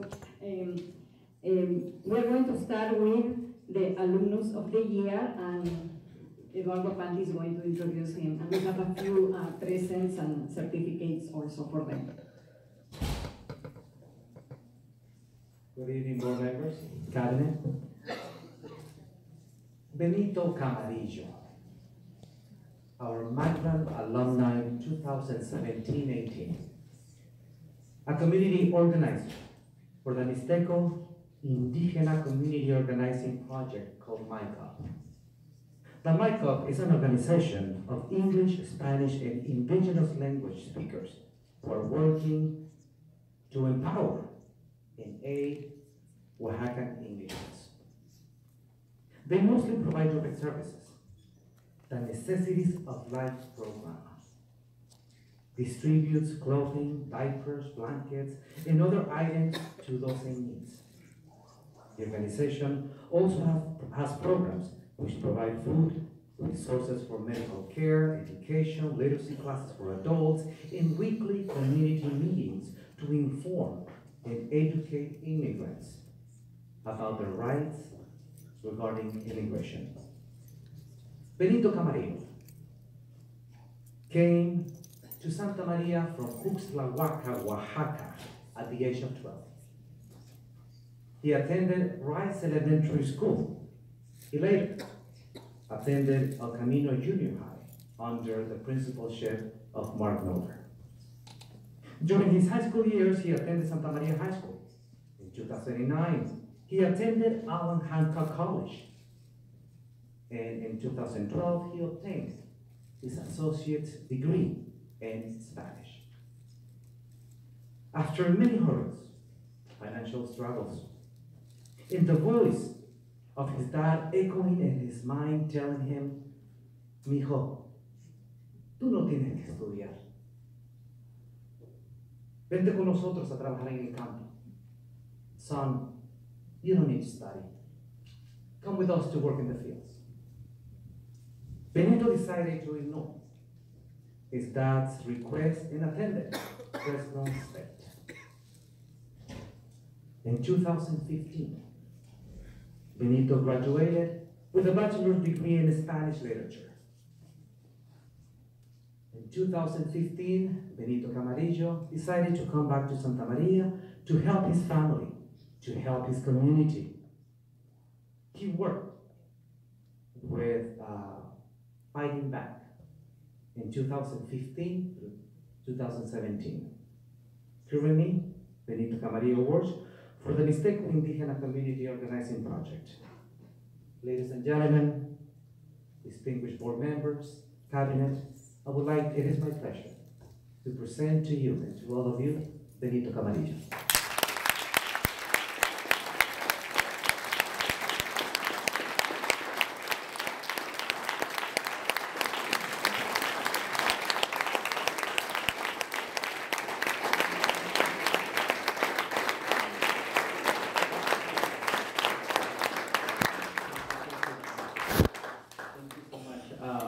Thank you, Mr. Eduardo and Dr. Zosky and everybody that contributed and made this possible. Thank you so much. I'm very thankful. So I'm a little shocked as well. I thought I entered the real world in 2015, 2 years ago, but apparently this is real life, what I just experiencing right now. But either way, I am thankful, and just one thing that I would say in regards to that, each one of you, I look up to you. I still look up to you. That's just for you. Doesn't matter how you take it, but I look up to you. In regards to my story, I'll talk more about myself because when my dad said, "Mijo, son, you should come to work," and because you already learned a little bit of English, you learned Spanish, so I think you can defend yourself. And you should work with us because that way we can help your siblings and pay for rent, etc. But that doesn't mean they didn't mean that they don't want the education for me. They wanted the best for me, but they didn't know how. They didn't go to school.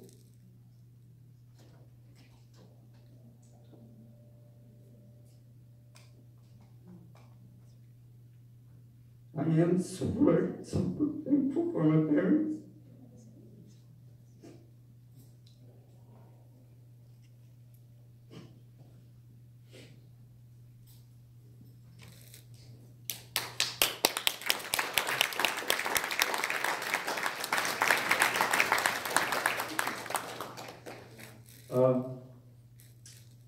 I am the first generation in my family.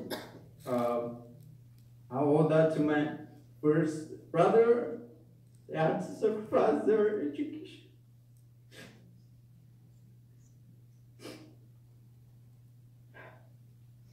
There's a lot that we had to go through. Since I was in junior high, I worked over the weekends. Didn't attend Saturday schools, but still try to read and learn as best as I could. And wow, and I was in junior high. There was a presentation that you could go to college, that you don't have to worry about paying for college, that there is help. So that's where I got a lot of help about thinking of going to college, but it was far away from a real dream. Then, so when I got to high school, I almost dropped out because of our economic situation. A lot of things that we were going through. At the same, I was in junior high. There's a lot of stories, I can talk to you about it, but skipping some, in junior high, so I was almost drop out, but then I told my parents, let me stay in school, let me finish it. Let's think about the future. I know you want me to work with you, but try to get a loan or something. This is for our future. If I work, it's gonna be temporary. We always depend on seasonal work, but let's think about the future. Not that they were not thinking, but it's easy to say that, hey, let's just work and just help your siblings. It's easier for them to say that, but there's a lot that we don't understand, that I even don't understand. So I stayed. I graduated from high school, and also, speaking of motivations, there were teachers in junior high. I remember that my parents didn't have the time to go to my graduation, and a teacher told me, I'll be your parents, I'll represent your parents tonight, and which was very cute. And I am thankful for that. That's why I look up to you. And so then going to college, and peers, and also when I speak of my motivations, peers had a lot to do with that, but in a negative form, because they told me, Benito, you don't even speak good Spanish, not even to talk about English. How are you gonna get to college? How are you gonna get to a 4-year university? And as in my mind, I just when they said that, I just went with it. I just went with the flow. But in my mind, I was thinking that I had a dream, and it was going to college, and not only I was going to college, but also graduate from college, and that's exactly what I did. And also,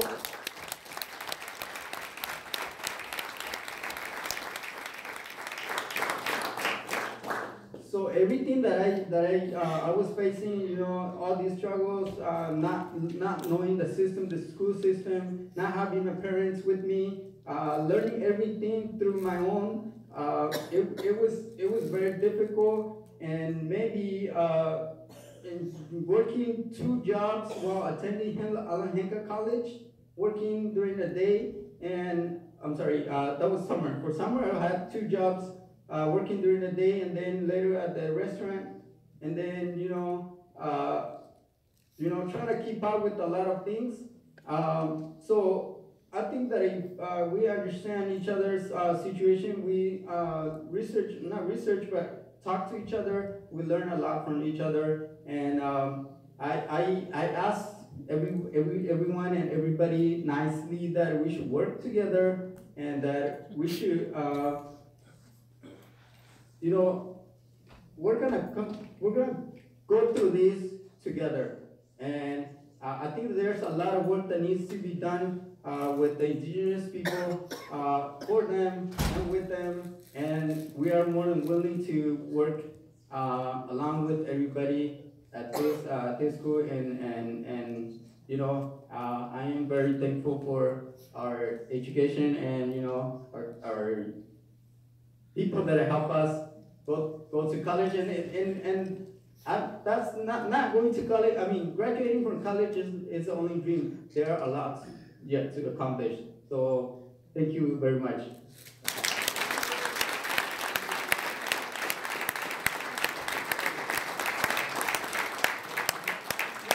We are going to call Mr. Mark Muller, your junior high principal, is going to give you your certificate of recognition, and we are going to call Mr. Ricky Lara to come, please, to.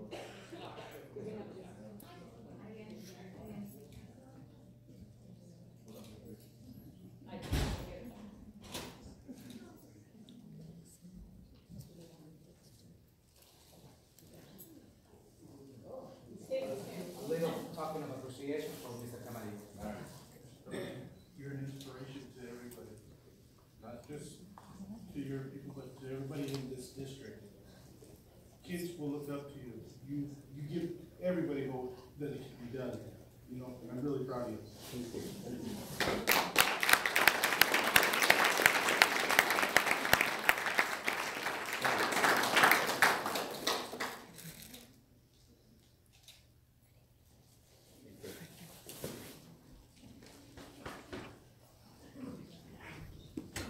Good job, Benito.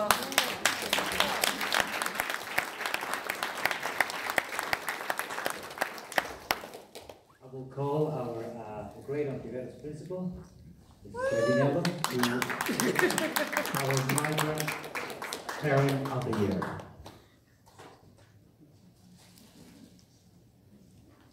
First of all, what a hard act to follow. And I'm so proud to be part of a district and part of the community that helped produce such a wonderful, dedicated, and person that just sticks to it. So, wow, but very hard to follow. But I can do it. I am very proud to introduce to you Alejandra Mendez, the Migrant Parent of the Year. Alejandra is a parent of 5 children, and JPO has been lucky to have educated all 5 of her wonderful children. Right now, Perla is in one of our 6th grade classes, and Adrian is a student at Tommy Coots Junior High. Her other children are all grown and have various careers. I asked Perla, the youngest, what makes her mom so special. She told me her mom is always willing to help with homework. She tells her children to focus on school so they can earn good grades, go to college, and have great careers. Perla says she is also special because she leads by example. She works hard to improve herself so that she can provide for her family. Her goal is to continue learning English so that she can help her children, her school, and her community. Mrs. Mendez started becoming involved in education back in 2009. Throughout the years, she has been part of the following organizations. It's quite a list. She was an English as second language student in evening classes beginning in 1998. She was part of the preschool program at Rice Elementary School where some of her children attended. She was a volunteer in the Head Start program from 2009 to 2011. She was on Santa Maria Bonita School District English Learner Advisory Committee in 2015. She was on Santa Maria Bonita School District Migrant Education Program as secretary for the Regional Advisory Committee in the 2015-2016 school year. She's on the School Site Council at Tommy Coots Junior High this year. Migrant and she's also Migrant Education Program Regional Advisory Committee as Communication Official for the 2017-2018 school year. Board members, cabinet, community, I'm very, very proud, and a big congratulations to Alejandra Mendez, Migrant Parent of the Year.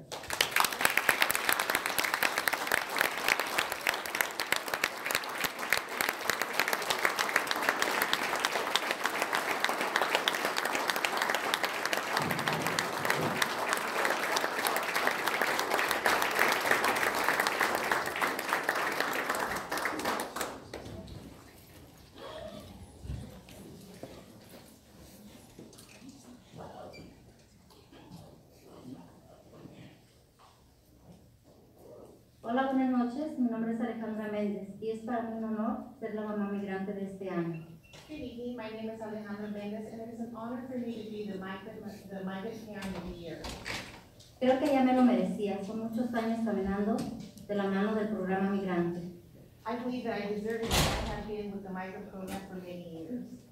Del cual me siento muy orgullosa. Soy una mamá de 5 hijos y créanme que para mí ha sido muy difícil. And I am very proud of this. I am a mother of 5 children, and believe me, this has been very difficult for me. Ya que mis hijos han batallado mucho, ellos no son de los mejores estudiantes, muy pocas veces ganaron premios, pero el de no faltar ningún día a la escuela, sí. My children have struggled. They have not been the very best student. They haven't won many awards, but they have never missed a day of school.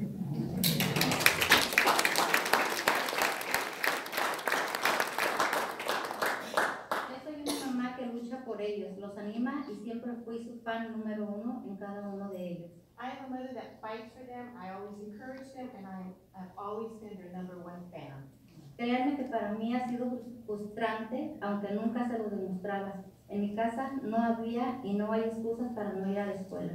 Believe me, it has been very frustrating, but I never showed them this. But in my home, there was never an excuse for them not to go to school. Y siempre tratando de agarrarles la posible ayuda. And always trying to get for them every possible help. Escuela sabatina, de leer, día extendido, y en fin lo que había. Saturday school, reading, extended day, and any help that there was possible. Por falta de motivación mía, no quedó. Y siempre les dije que el que quisiera estudiar con becas y ayuda, o yo sabría cómo, pero yo los ayudaría. It was never for a lack of my motivation, and I always told them that I would help them. If they needed to study, and I would help them with grants or scholarships, any help that I could get for them. Mi única condición era que era directo de la high school a la universidad o colegio, pero nada de tomar un receso. My only condition was that they were to go straight from high school to university or college, but that they were not to take any breaks. Cristian es mi hijo mayor. No se graduó de la high school y trabaja con su papá haciendo farmers market. Christian is my oldest son. He did not graduate from high school, and he works with his father at farmers market. Edgar, mi segundo hijo. Él se fue a vivir a Santa Bárbara, trabaja y va al colegio. Edgar is my second son. He lives in Santa Barbara and he attends college. Pero ya le está costando a él porque no entró en mi comisión de seguir luego saliendo de la high school. But it's costing him because he didn't follow my advice or my condition of going straight to the university after he graduated from high school. Eddie, mi pequeño de mis 3 hijos. Él está estudiando aquí en el colegio y trabaja. Eddie is my youngest of my 3 sons. He is studying here at the college and he works. Aún así, aún no logra terminar una carrera, pero me siento muy orgullosa de ellos porque son muy buenos muchachos. And although he hasn't reached a career yet, but I am very proud of them because they are very good children. Adrián es mi hijo del corazón, del cual no se imaginan cuánto estoy luchando por él. Su sueño es ir a Cal Poly, y pues imagínense, el mío también. Adrian is a son from my heart, which I am, you can't imagine how much I am fighting for him. His dream is to go to Cal Poly, and you can only imagine that's also my dream. Perla también es mi hija del corazón. Ella es una niña muy dulce, pero a veces hace unos berrinches que no se She is also the child of my heart. And she is a good child, but sometimes she throws some tantrums that you can only imagine. Siempre trato de tener toda la paciencia del mundo con ella. I always try to have all the patience in the world for her. Pero créanme que hay veces me rebasa. But there are times when she fights back. Una buena nalgada y créanme. Después de ahí. After a good spanking, believe me, it solves the problem, and I can have a slice of love. Ya les hablé de mis hijos, ahora les voy a decir un poquito de mí. I'm talking to you about my children. Now I'm going to speak a little bit about myself. Me han preguntado cómo teniendo tanto tiempo aquí no he aprendido a hablar inglés. I've been asked, how is it that being here for such a long time I haven't learned how to speak English? Pues muy sencillo. Aparte de trabajar, dediqué el tiempo a mi hogar y mis hijos. Yo no tengo estudios. It's very simple. Aside from working, I dedicated my time with my children. I did not go to school. Únicamente hasta sexto grado. Soy la mayor de 11 hermanos y quería ser un poquito grande a Adrián y Perla y creo que ya está llegando mi turno para ahora. Ahora para mí. I am the oldest. I only went into sixth grade, and I am the oldest of 11 brothers and sisters. And I wanted to do it. I want better from Adrian and Perla, and I think now it's time for me.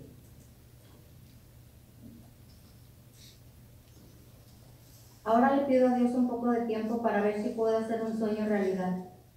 Now I ask God for some time to see if I can make my dream a reality.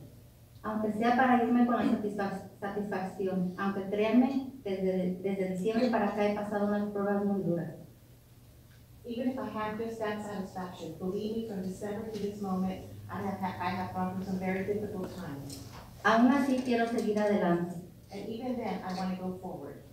Así que no se van a deshacer de mí tan fácilmente, porque ahora voy a regresar como estudiante. They're not going to get rid of me so easily because now I'm going to come back as a student. Muchas gracias. Thank you.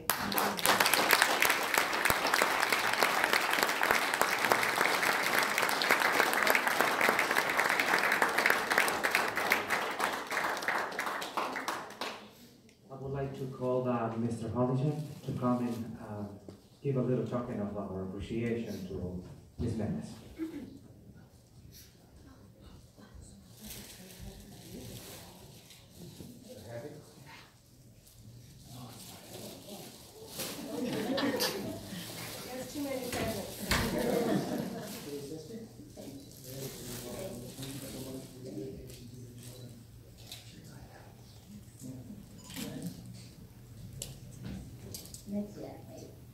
Me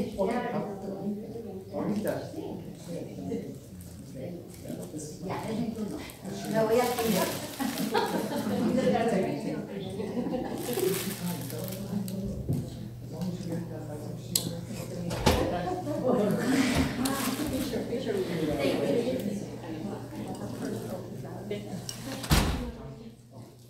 A picture with the certificate also? Yeah.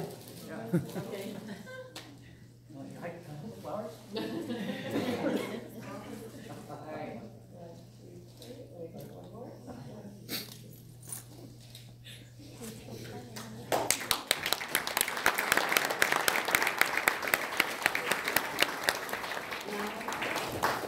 To introduce the student of the year, Ms. Carmen Rivera, the principal at Tommy Kunze. Good evening, and now the real reason I came tonight. My name is Ms. Rivera, Carmen Rivera, I'm the principal at Tommy Kunze, and I have tonight the greatest pleasure and distinction to introduce to you our student, migrant student of the year. He's an exemplary 8th grade student at Tommy Kunze. His ELA scores for CASP were meeting standards, and in math, he exceeded standards. He was proficient in science, and he's a member of our soccer team. He plays the trumpet at the school band. He loves math, and he's planning to attend Cal Poly when he's done with high school. He wants to become a mechanical engineer, who wants to design and build machines to help and serve his community. Giovanni Ruiz has a 3.75 GPA. Last semester, he received 4 A's and 1 B. On his report card, teachers always comment that he's a pleasure to have in their classes. Beyond meeting standards and beyond being an exemplary student, Giovanni believes that being able to communicate with people from other cultures is a huge advantage and can open many more doors in life. He believes that it allows you a path into the mind and heart of other people and their culture. He believes that if you were the first family member to be a bilingual person, you can continue the generation with your own kids, and that you will have, in the future, made a difference. He says that being bilingual makes you an open-minded person, that you see the world in 2 or more different ways. He believes that being bilingual that bilingual students are usually less affected by the change in the environment and more open-minded to the new experiences and new things. This is a direct quote from his essay. Being bilingual helps you in life because you will be able to socialize with more people, continue your generation, and keep you open-minded. I present to you our 8th grade student from Tommy Coons, the amazing Giovanni Ruiz.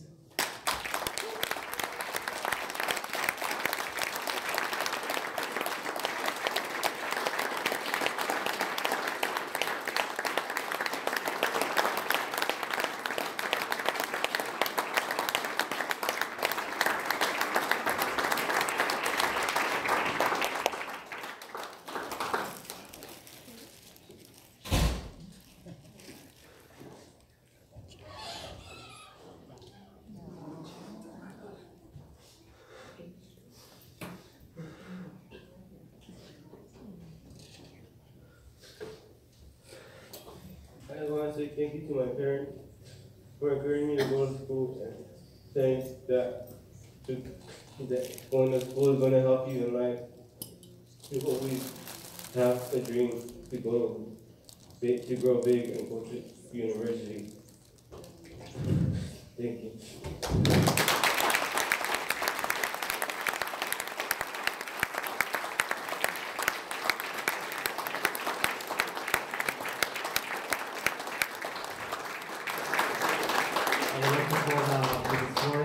To come down and to send a token of appreciation to Giovanni. There's one of these teachers that wants to say something about Giovanni. I'd like you to go first, not a problem. Thank you. Real quick, I just want to add that I have Gio as an English student this year, and I can't stress enough how awesome a kid he is. And every year, just a quick little anecdote, I have kids write an autobiographical narrative essay, and he's the first kid to ever write an essay about writing an essay. He wrote about how he won an essay contest in which he will be going to Washington, D.C. this summer due to his success. And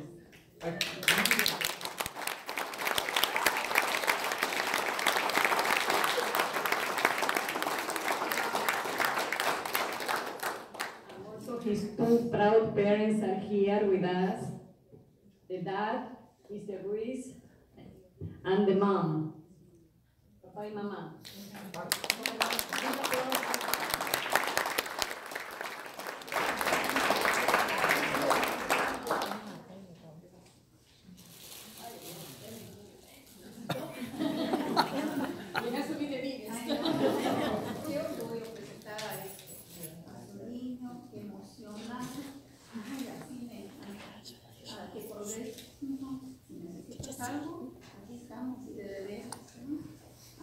Cuando ya estás en Untitled College y necesitas algo, yo te voy a dar mi número personalmente y así puedes progresar adelantando con tu educación. Por parte de padres, qué feliz tener a un niño con tanto orgullo.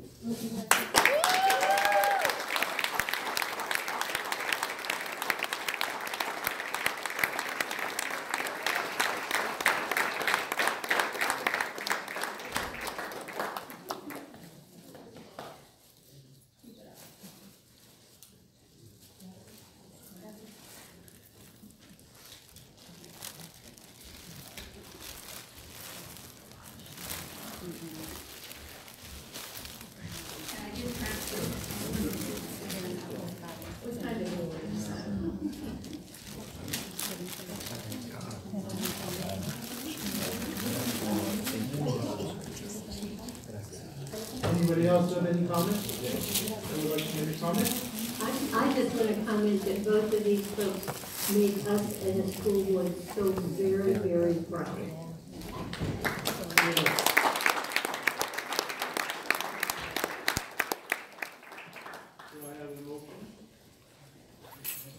To approve? Oh, I'll move that the Board of Education approve the attendance at the annual State Migrant Parents Conference and acknowledge the Migrant Region 22 honorees with great pleasure, as presented in item 210 dated February 14th, 2018.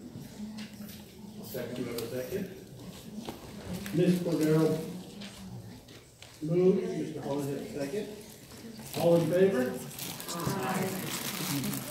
Opposed? Motion carries. To approve the attendance at the annual State Migrant Parents Conference and acknowledge the Migrant Region 22 honorees as presented in item 210 dated February 14th, 2018. Now that. You can show it to your camera. What's her name? Jose Silva. Item B, approval of the attendance presented.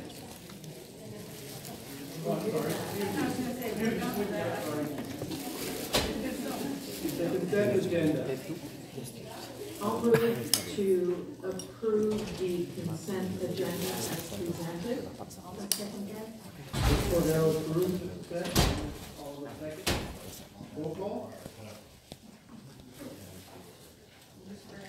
Aye. Aye. Aye. Aye. Aye. Action item 110. 2018 CSBA Delegate Assembly Election. Mr. Honorees. So this is the annual ballot for the 2018 election for the CSBA Delegate Assembly. There's one vote for each vacancy within the constituency. Our sub-region has one vacancy. And a copy of the application of Jack Carter.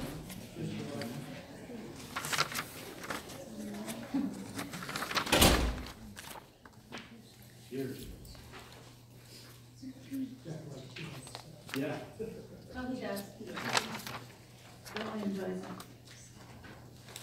Anybody have questions? Motion? I'll move that the Board of Education cast its vote for Jack Garvin in Subregion 11A, Santa Barbara County, as presented in item 110, dated February 14th, 2018. Second.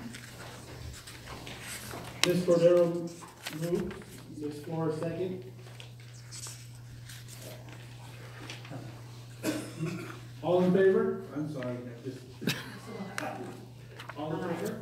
Aye. Opposed? Motion carries.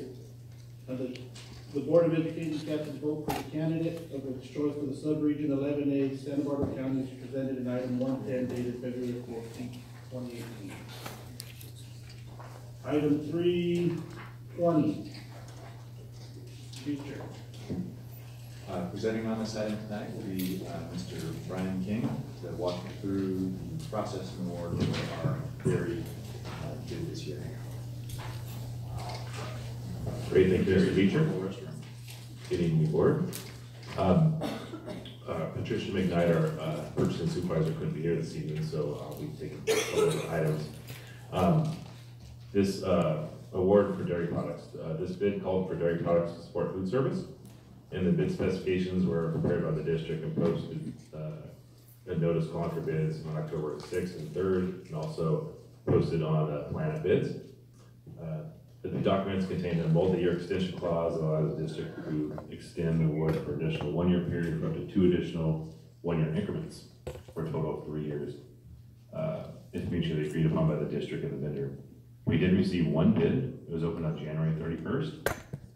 And the bid results are, the one bid received is Producers Dairy Food, Inc. of San Luis Obispo for $525,830.52. The bid for Producers Dairy Foods has been deemed as responsive and meets all the requirements outlined in the bid documents. Producers Dairy is our current provider for dairy products to the district and is able to meet the district's delivery requirements. So therefore, staff recommends awarding a 1-year contract for dairy products to producers with 2 additional 1-year optional renewals for a potential contract of 3 years. The estimated annual expenditures for dairy products is $525,830.52. Couple side notes, we did extend the bid date out to try to get a few more vendors to bid, but it didn't happen in past years. We also had another vendor, Altadena, but they didn't bid this year.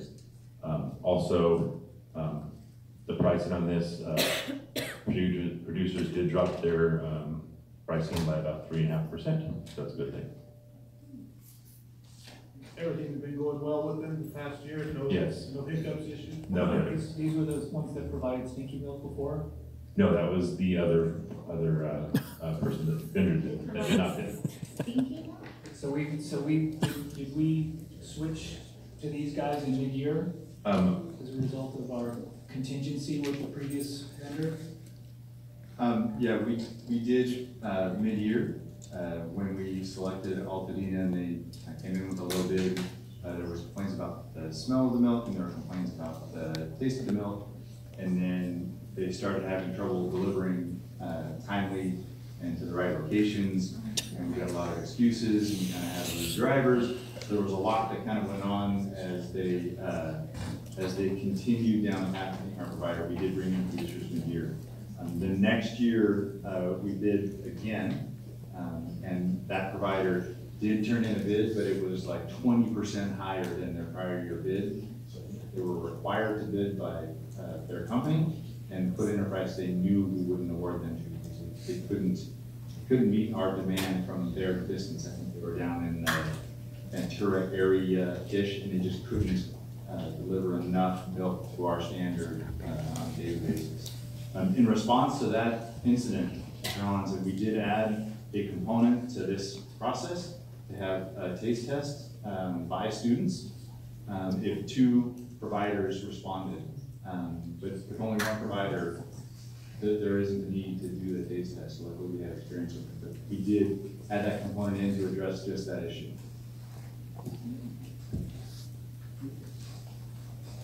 Any other questions? A motion? We'll move to approve the award of a contract for bid number 5119 Dairy Products Producers Dairy Foods Incorporated in an estimated amount of $525,830.52. For a second? I'll second. Mr. Hollington moved. Mrs. Cordero second. All in favor? Aye. Opposed? Motion carries. Approve the award of the contract for bid number 519 to Producers Dairy Foods. Item 321, authorization to purchase portable buildings utilizing a cooperative agreement. Great. So the district is planning to install a modular restroom building at Taylor Elementary School. Silver Creek Industries was awarded a contract by Centralia School District Board of Education in October 2017 for the purchase and installation of DSA-approved portable buildings. The term of that agreement is valid through October of 2018 with 4 additional 1-year options. The pricing structure for the agreement is based on a shopping list, allowing individual agencies the flexibility to choose a variety of DSA-approved portable buildings that may be customized to meet the agency's specific requirements.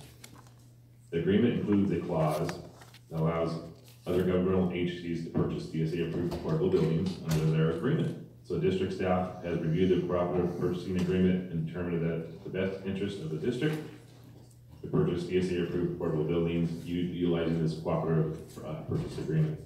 So the estimated expenditure for this modular building is $60,000. And so therefore, it is recommended that the Board of Education authorize staff to purchase DSA-approved portable buildings on an as-needed basis utilizing the cooperative purchase clause in the Centralia School District Board of Education bid. I have one question. Isn't Taylor getting a new Six-Flags? They are. And it has restrooms like the other ones do? It has restrooms. but it's on the north side of the campus. And these restrooms were requested by their stakeholders during the process of developing the project list for Measure T. Okay. And it's installed in the kinder playground to give them access to a restroom when they're outside. We need to have, obviously we could use the fixtures in the new pod, that need. And then also there is a classroom and there will be an additional kinder classroom in the first grade pod to the north of the kinder pod.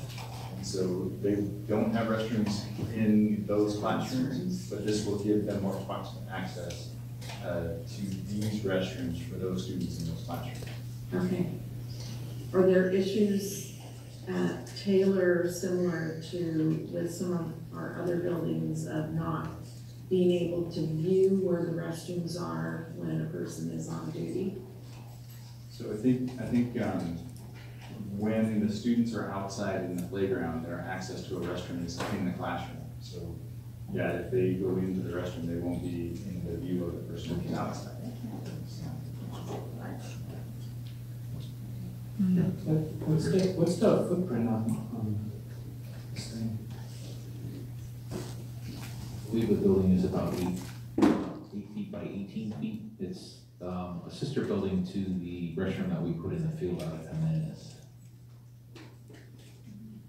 And then is there other costs associated with hooking up? Yeah, there will be other costs. We're wanting to get ahead of the curve and get the building ordered because we need those specifications for our architect to go to DSA with it. Because even though it's an approved building, it still has to go through the DSA process. I'll move that the Board of Education authorize the purchase of DSA-approved portable buildings as needed utilizing Public Contract Code 20118 from a bid awarded by the Centralia School District as presented in item 321 dated February 14th, 2018. I'll second that. Ms. Cordero moved, Ms. Oliver second. All in favor? Aye. Opposed? Motion passes. The authorization to purchase of a DSA approved portable building that agrees to utilize public contract code 20118 from a bid awarded by the Centralia School District presented above in item 321. Item 220, excuse me. 220. Proposed board policy and administration regulation. We're bringing forth for discussion two BPARs, one dealing with education for foster youth and the other absence and truancy. I turn this over to Dr. Zimmerman. Good evening. So the board policy that we have set forward tonight is already something that we are doing with our foster youth. It is to basically is to eliminate barriers and make our foster youth go through a number of transitions, and we're trying to make their access to education and programs as easy as possible. So we already do this as a district, but this is a new board policy coming forward, so we are adding it to our board policy to ensure that it is done.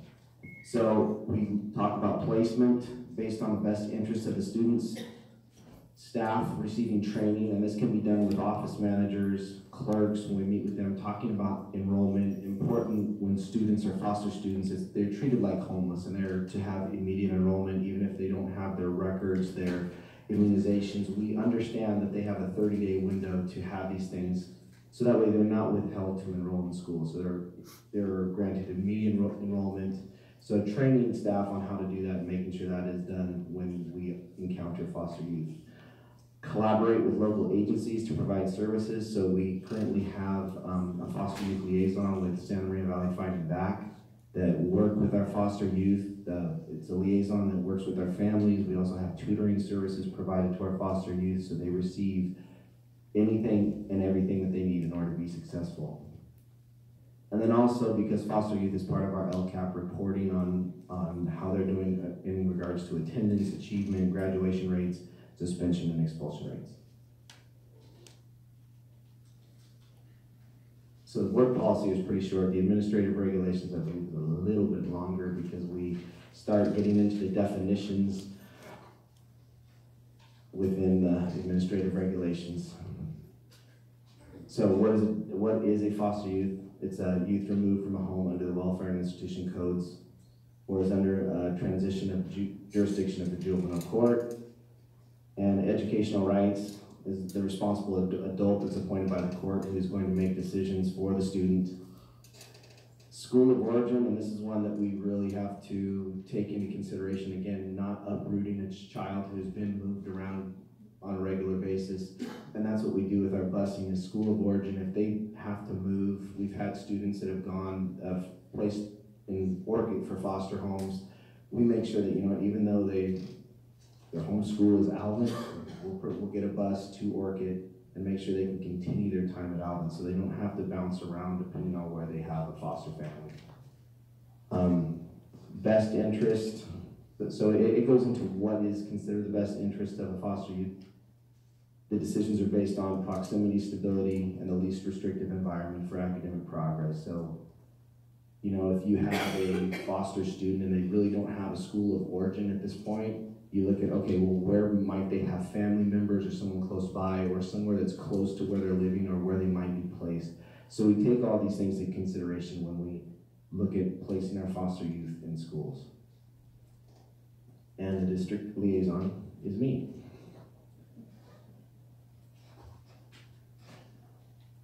And my responsibilities are looking at the placement, enrollment, checkout, making sure grades and other things arrive in a prompt fashion. So if I have to work with other districts to make sure we've got a foster youth coming from Paso Robles into us, that I'm working with Paso Robles, making sure these records, everything makes it quickly to our schools so they can make decisions and they can look at, you know, what kind of services these children need when they arrive in our schools. Making sure if there's an expulsion hearing or disciplinary hearing that we involve the appropriate parties, represented from CWS, caseworkers, people that are involved with the foster youth, and making sure that they have the proper services like counseling, health services, after school. They have, as homeless students, have first priority in ACEs, so do foster youth. So if there's a student who's coming in who's foster youth who needs to get into ACEs, they have first priority to get in because these are the students with the greatest need.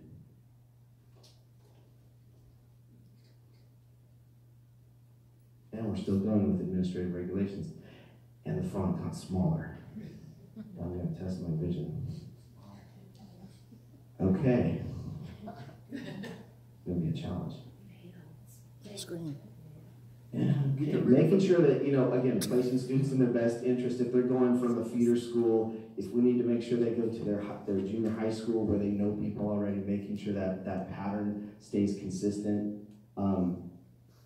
If there's a recommendation to move from their school of origin, foster child, it has to be made in writing and why it is in the student's best interest to move them away from their school of origin. And in most cases, we don't do that, but if there was some outlying circumstance that required it, that's what we would do. And again, principals immediate enrolling students that are being moved, the foster students without restrictions. Like if they come from another district and the district says, you know what, they owe $50 for books. We're not going to withhold enrollment because they have these outlying debts or they don't have records or anything like that. We automatically enroll the kids, get them into school, and give them the services that they need. And we talk about if there's a person that holds the educational rights that is disagreeing with the placement, they appeal to superintendent. Superintendent makes a decision within 30 days regarding the placement. And if that is appealed, it goes to the board, and then the board's decision is final. So if there's a disagreement with placement, that would be the process it would take. We have not, in my time, we've never had that happen because we eliminate those kinds of things because we act in the best interest of the students and making sure that they have a smooth transition and get the services they require.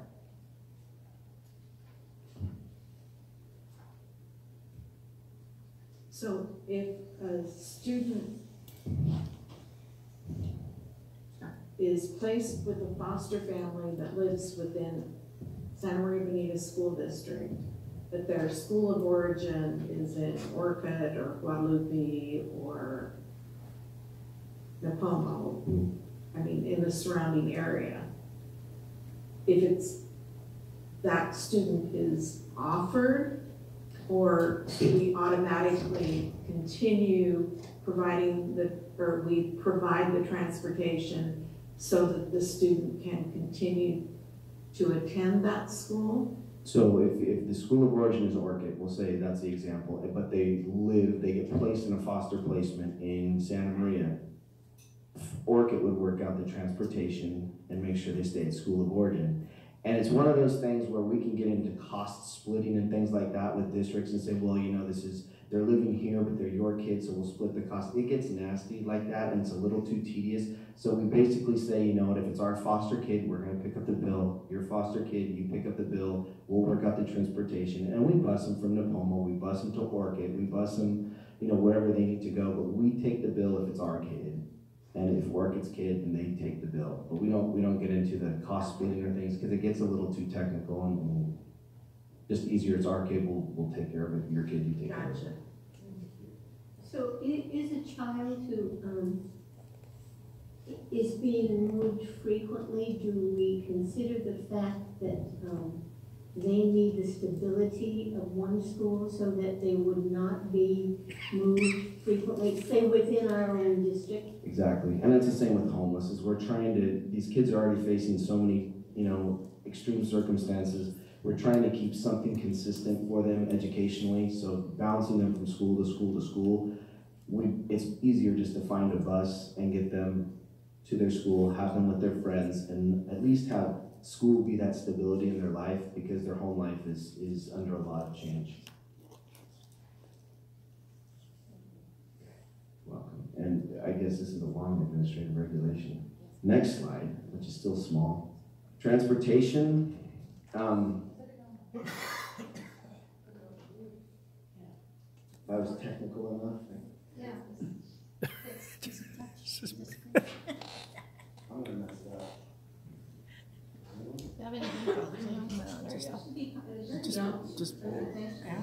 Wow. Okay. Learned something tonight. Good. Okay. Yeah. Thank you. All right. So when we talk about CWS to determine transportation costs, we take care of the cost. We do it. And again, it's like the districts always pick up the cost for their kids. The other ones take care of the cost for their kids. Grades and absences. If they're in court, we're not going to penalize the kid and not allow them to make up whatever work or ding them on their grades because they were in court, because these things do happen with our students, and we need to make sure we take that into consideration. If a student changes, if their residency changes, if they move into another school, we have to allow them to come in. If they want to be a part of the sports team, we need to give them access to those teams and not say, well, you weren't here, so you can't be on the team or can't try out. So we have to give them opportunities to be involved in the extracurricular activities, and complaints are taken through the uniform complaint procedure regarding foster youth.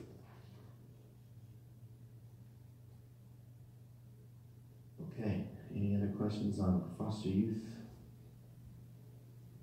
I think we are down to board policy on chronic absence and truancy. The reason why we are addressing this one, and this is a new board policy again, so all the board policies and administrative regulations tonight are new.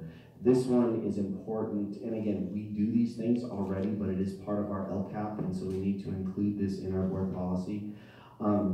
So the reason why we're addressing absence or absenteeism is because it is an indicator of academic achievement. We have really good attendance in our district, luckily, so that is not a big, it helps our students being in school every day.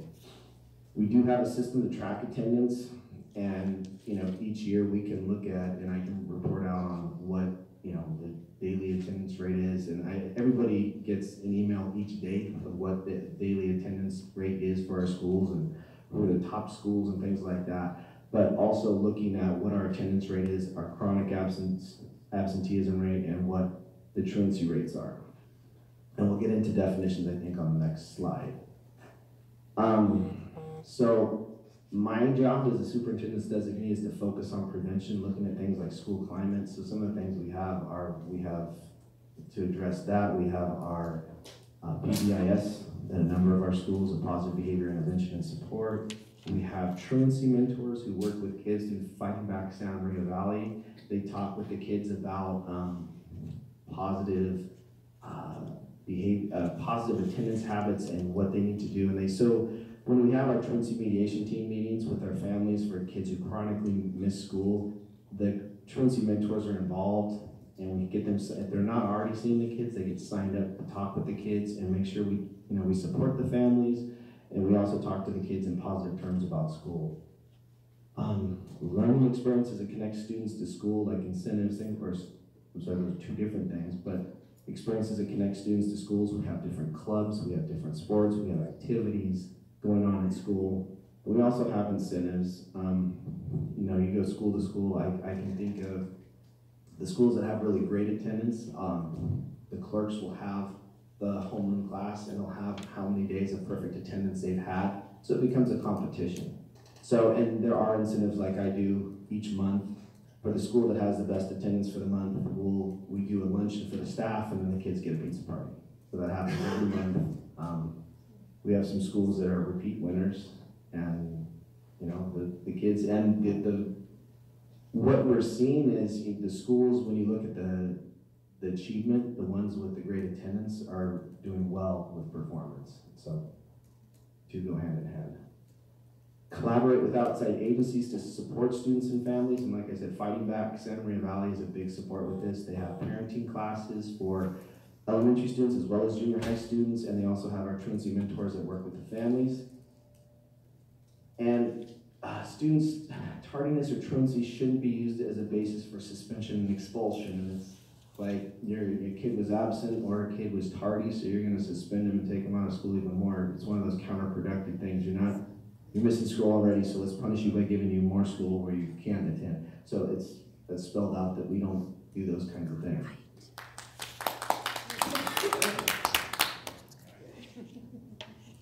So our administrative regulation on chronic absence and truancy, again, we get into the definitions of what is chronic absenteeism. Absent for any reason for 10% of the year. A truant student, if you're absent without a valid excuse, somebody doesn't call you in, you don't have a doctor's note, or you call home and the parent says, well, I thought I sent them to school and they're not there. So those are examples of being truant. But you have 3 full days in a year, or tardy or absent for more than 30 minutes. So if a kid comes in, it's called a 30T, 30-minute tardy. So if anybody's late for more than 30 minutes, it's treated like a truancy. And those are the ones that go to the district attorney. That's what they track. So if you're either without a valid excuse or you show up more than 30 minutes late in a day, those are the ones that get counted towards truancy. A habitual truant is truant 3 or more times in one school year. A chronic truant is a student that's absent for 10% of the year without a valid excuse. So addressing chronic absence. So we have our steps, our truancy steps. So the first 3 unexcused absences or truancy-related absences are, there's a letter sent home. 3 more, there's another letter sent home. 3 more. By the time you hit 9, then there's a truancy mediation team meeting. Then I'm there, the truancy mentor's there, the administrator's there, the district attorney shows up, and we have a small group meeting and basically tell the parents you are not to have any more of these absences. You have 3 more, then you will go to the school attendance review board, which then goes on to have even more. You have CWS, you have probation, you have, there are church groups that are there to provide, activities for kids. There's the city of Santa Maria's there. But, the families that are repeat offenders, the district attorney will prosecute these families and take them to court and fine them because they believe the kids need to be in school. So the truancy mediation team, after 9 absences, we try to say, no more. This is serious. After 9 absences, we're not looking good. And or 9 unexcused absences, and try to prevent it from going to that next step. Students who do go to the school attendance review board, like this year, or let's say that they went there last year, this year they're going to be on the fast track. So the district attorney keeps a close eye on them, schools do as well. So instead of going 3, 6, 9, 12, they go to 3 unexcused absences is the first letter, 5 unexcused absences is a truancy mediation team meeting, and then 8, you go to school attendance review board. District attorney's already intervened once, and the families already know, and if they keep abusing, if they keep not sending their kids to school, the district attorney takes it seriously. And so I attend all the school attendance review board meetings, and we provide interventions to families, and if they can't get their kids to school, then again, the fines happen and things like that. Some kids go on probation at junior high level because they're old enough to get to school, so those kinds of things happen. Good time to intervene. The intent is to provide the resources when we identify the root causes. Yeah. The numbers of children that enter this process and wind up on probation is fairly minuscule. So, but I mean, everything that's in this policy is what's in the education code. That's a requirement of truancy to get to that point. The intent of all the processes is to provide the support and resources necessary to get the kids to want to go to school. You know, so all these are these are all the things that we have to have in place. Like Brian mentioned, these are the requirements of law, part of the chronic truancy, and what we'll talk about in the dashboard in the next workshop around those attendance indicators that that are on that spectrum of out of the norm in terms of if your chronic truancy is growing from year to year, identify what those systemic issues are which you provide the resources. That's connected to the LCAP, so that we're bringing in those support services for children and families, right? Because a lot of these are young kids that aren't, there's some other issues involved. So really this is the policy and the admin reg are kind of dry in terms of the thresholds that trigger other actions. There's a lot of built-in actions that aren't articulated in the policy and regulation about the services provided to prevent what the admin reg and the policy stipulate. And most of the students that reach the truancy mediation team, once the interventions start being applied, we don't see very many go beyond that step. So it's a matter of, we warn them a couple times and give them those things. And a lot of times by the truancy mediation team meeting, a lot of the truancy mentors are involved with the families by that point, and they know those kids. So, but we see very few progress from truancy mediation team to SAR. Like tomorrow I only have one meeting. And they hold them every Thursday, but I only have 2 or 3 most each week. Next week I have 1, sometimes I don't have any. So for the most part, and I attend truancy mediation team meetings a lot each week. But so, I mean, by the time we get to those, it's with 20 schools, we knock the numbers that go on to the next step way down. Any questions on that?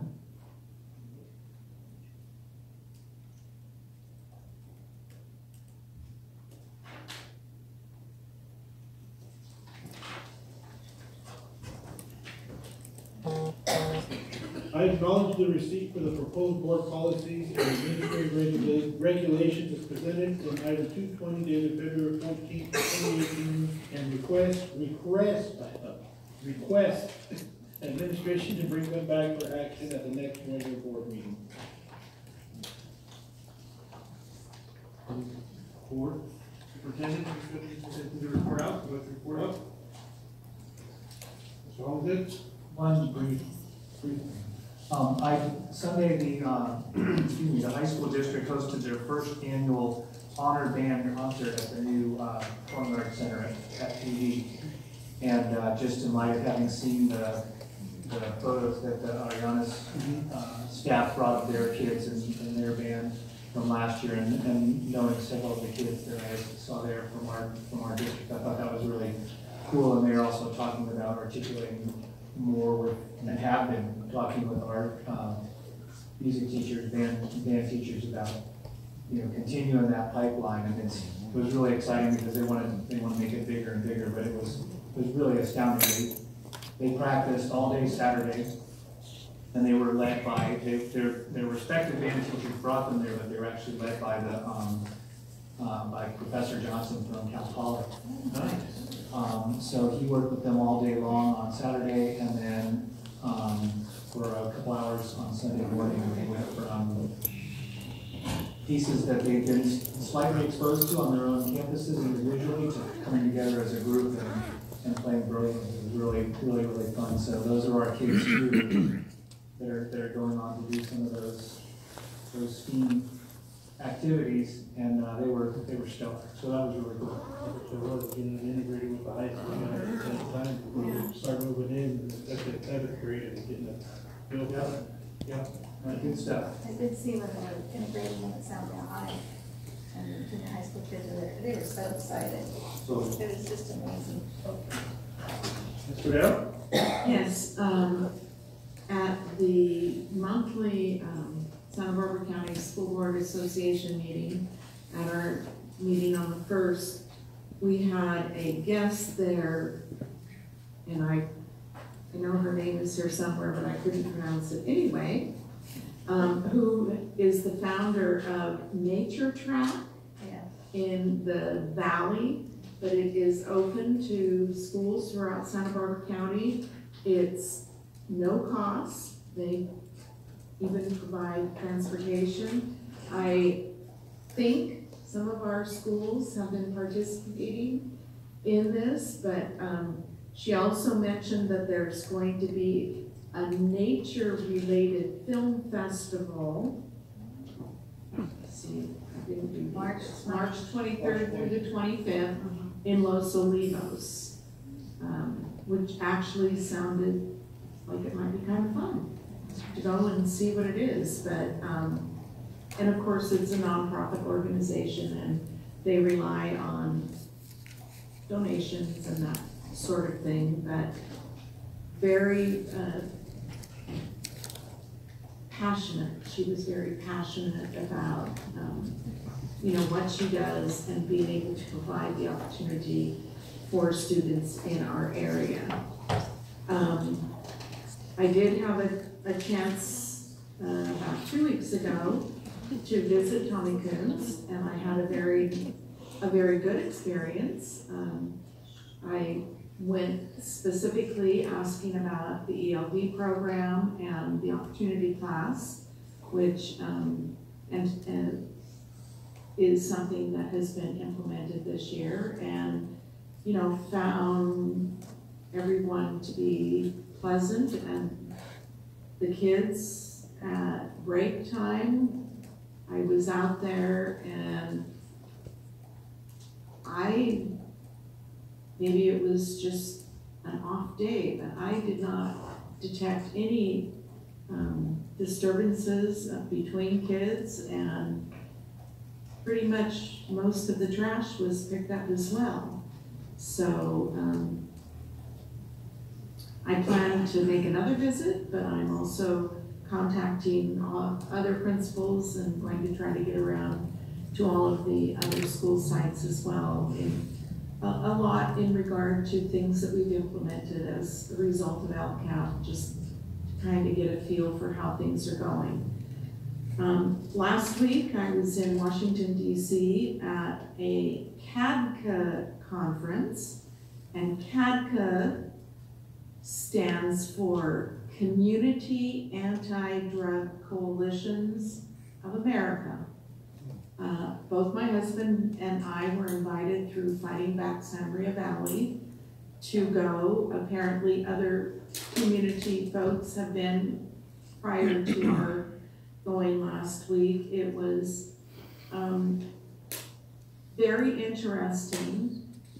Not a huge amount of new information, but it was interesting to hear from various organizations throughout the country, because this was like all 50 states plus had representatives there. What kinds of things are happening in other communities to address, you know, drug, alcohol, smoking, and now marijuana, which I guess falls into the drug category, and some of the things that are happening, you know, across the country. A lot of statistics. I attended one presentation that was specifically about things that have been happening since the marijuana has been legalized in Colorado, and the effect that it has had on youth and young adult behaviors, and increase in the number of accidents, cost-related factors, all kinds of things, and I really, you know, it always came back to, we have to start as soon as we have those children, you know, within our four walls, preschool or whatever, and really work toward prevention and the social emotional issues that so many of our children do encounter, and it's just part of their lives. So it was quite a different experience. Of course, Washington, the conference itself was actually in Maryland, but we did spend one day visiting congressional people in Washington, although we only were able to see Mr. Carvajal because it was the day that they were all on the floor with the debate and all that kind of stuff. But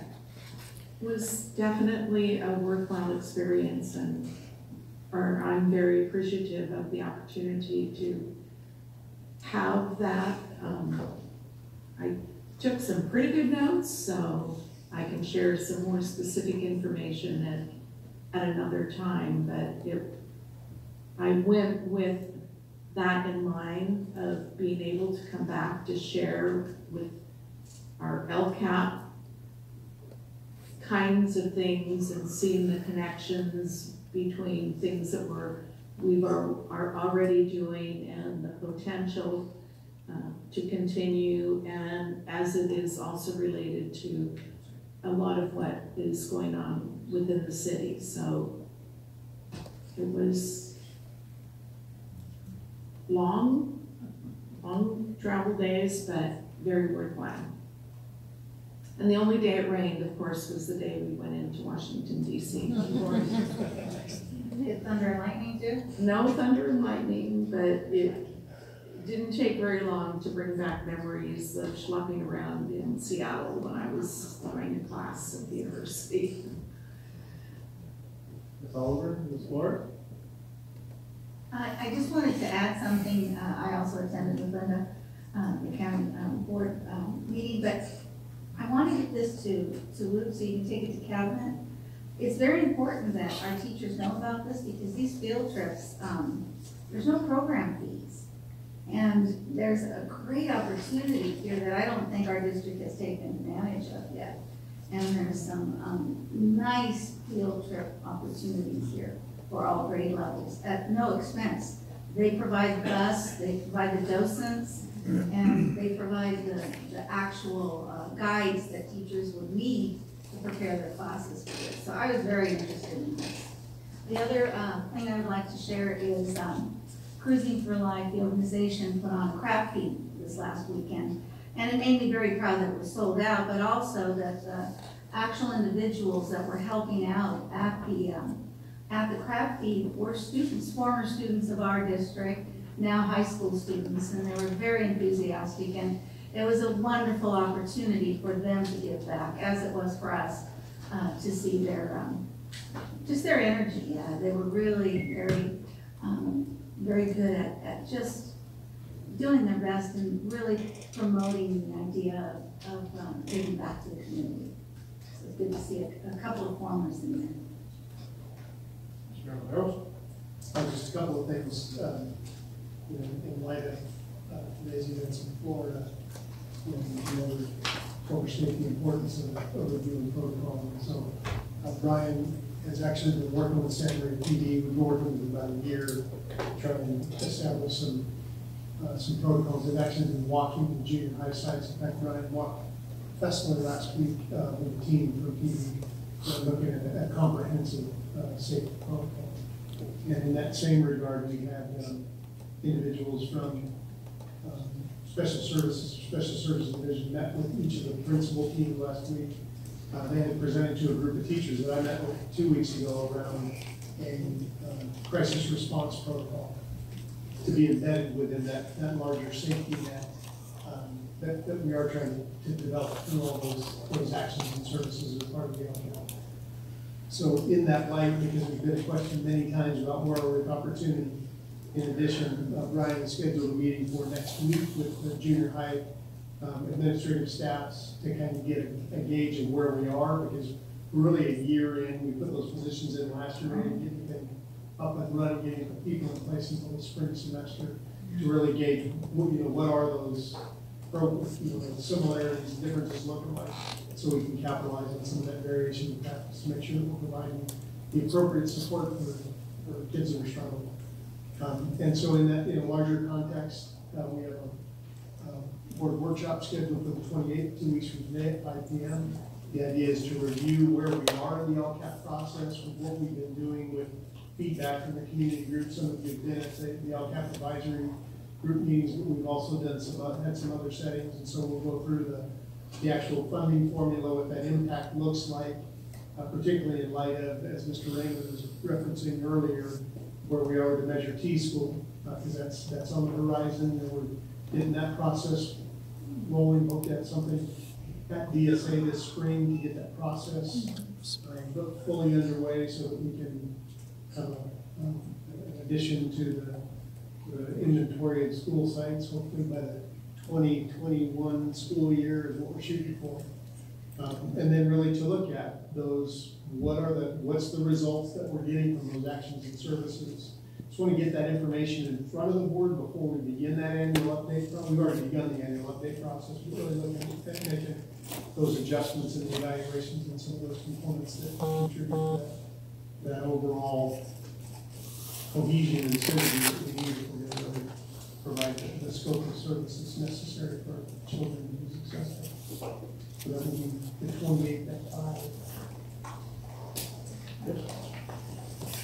Well, with that, meeting is adjourned until the next regular school board meeting, and thank you for all being here, and happy Valentine's Day.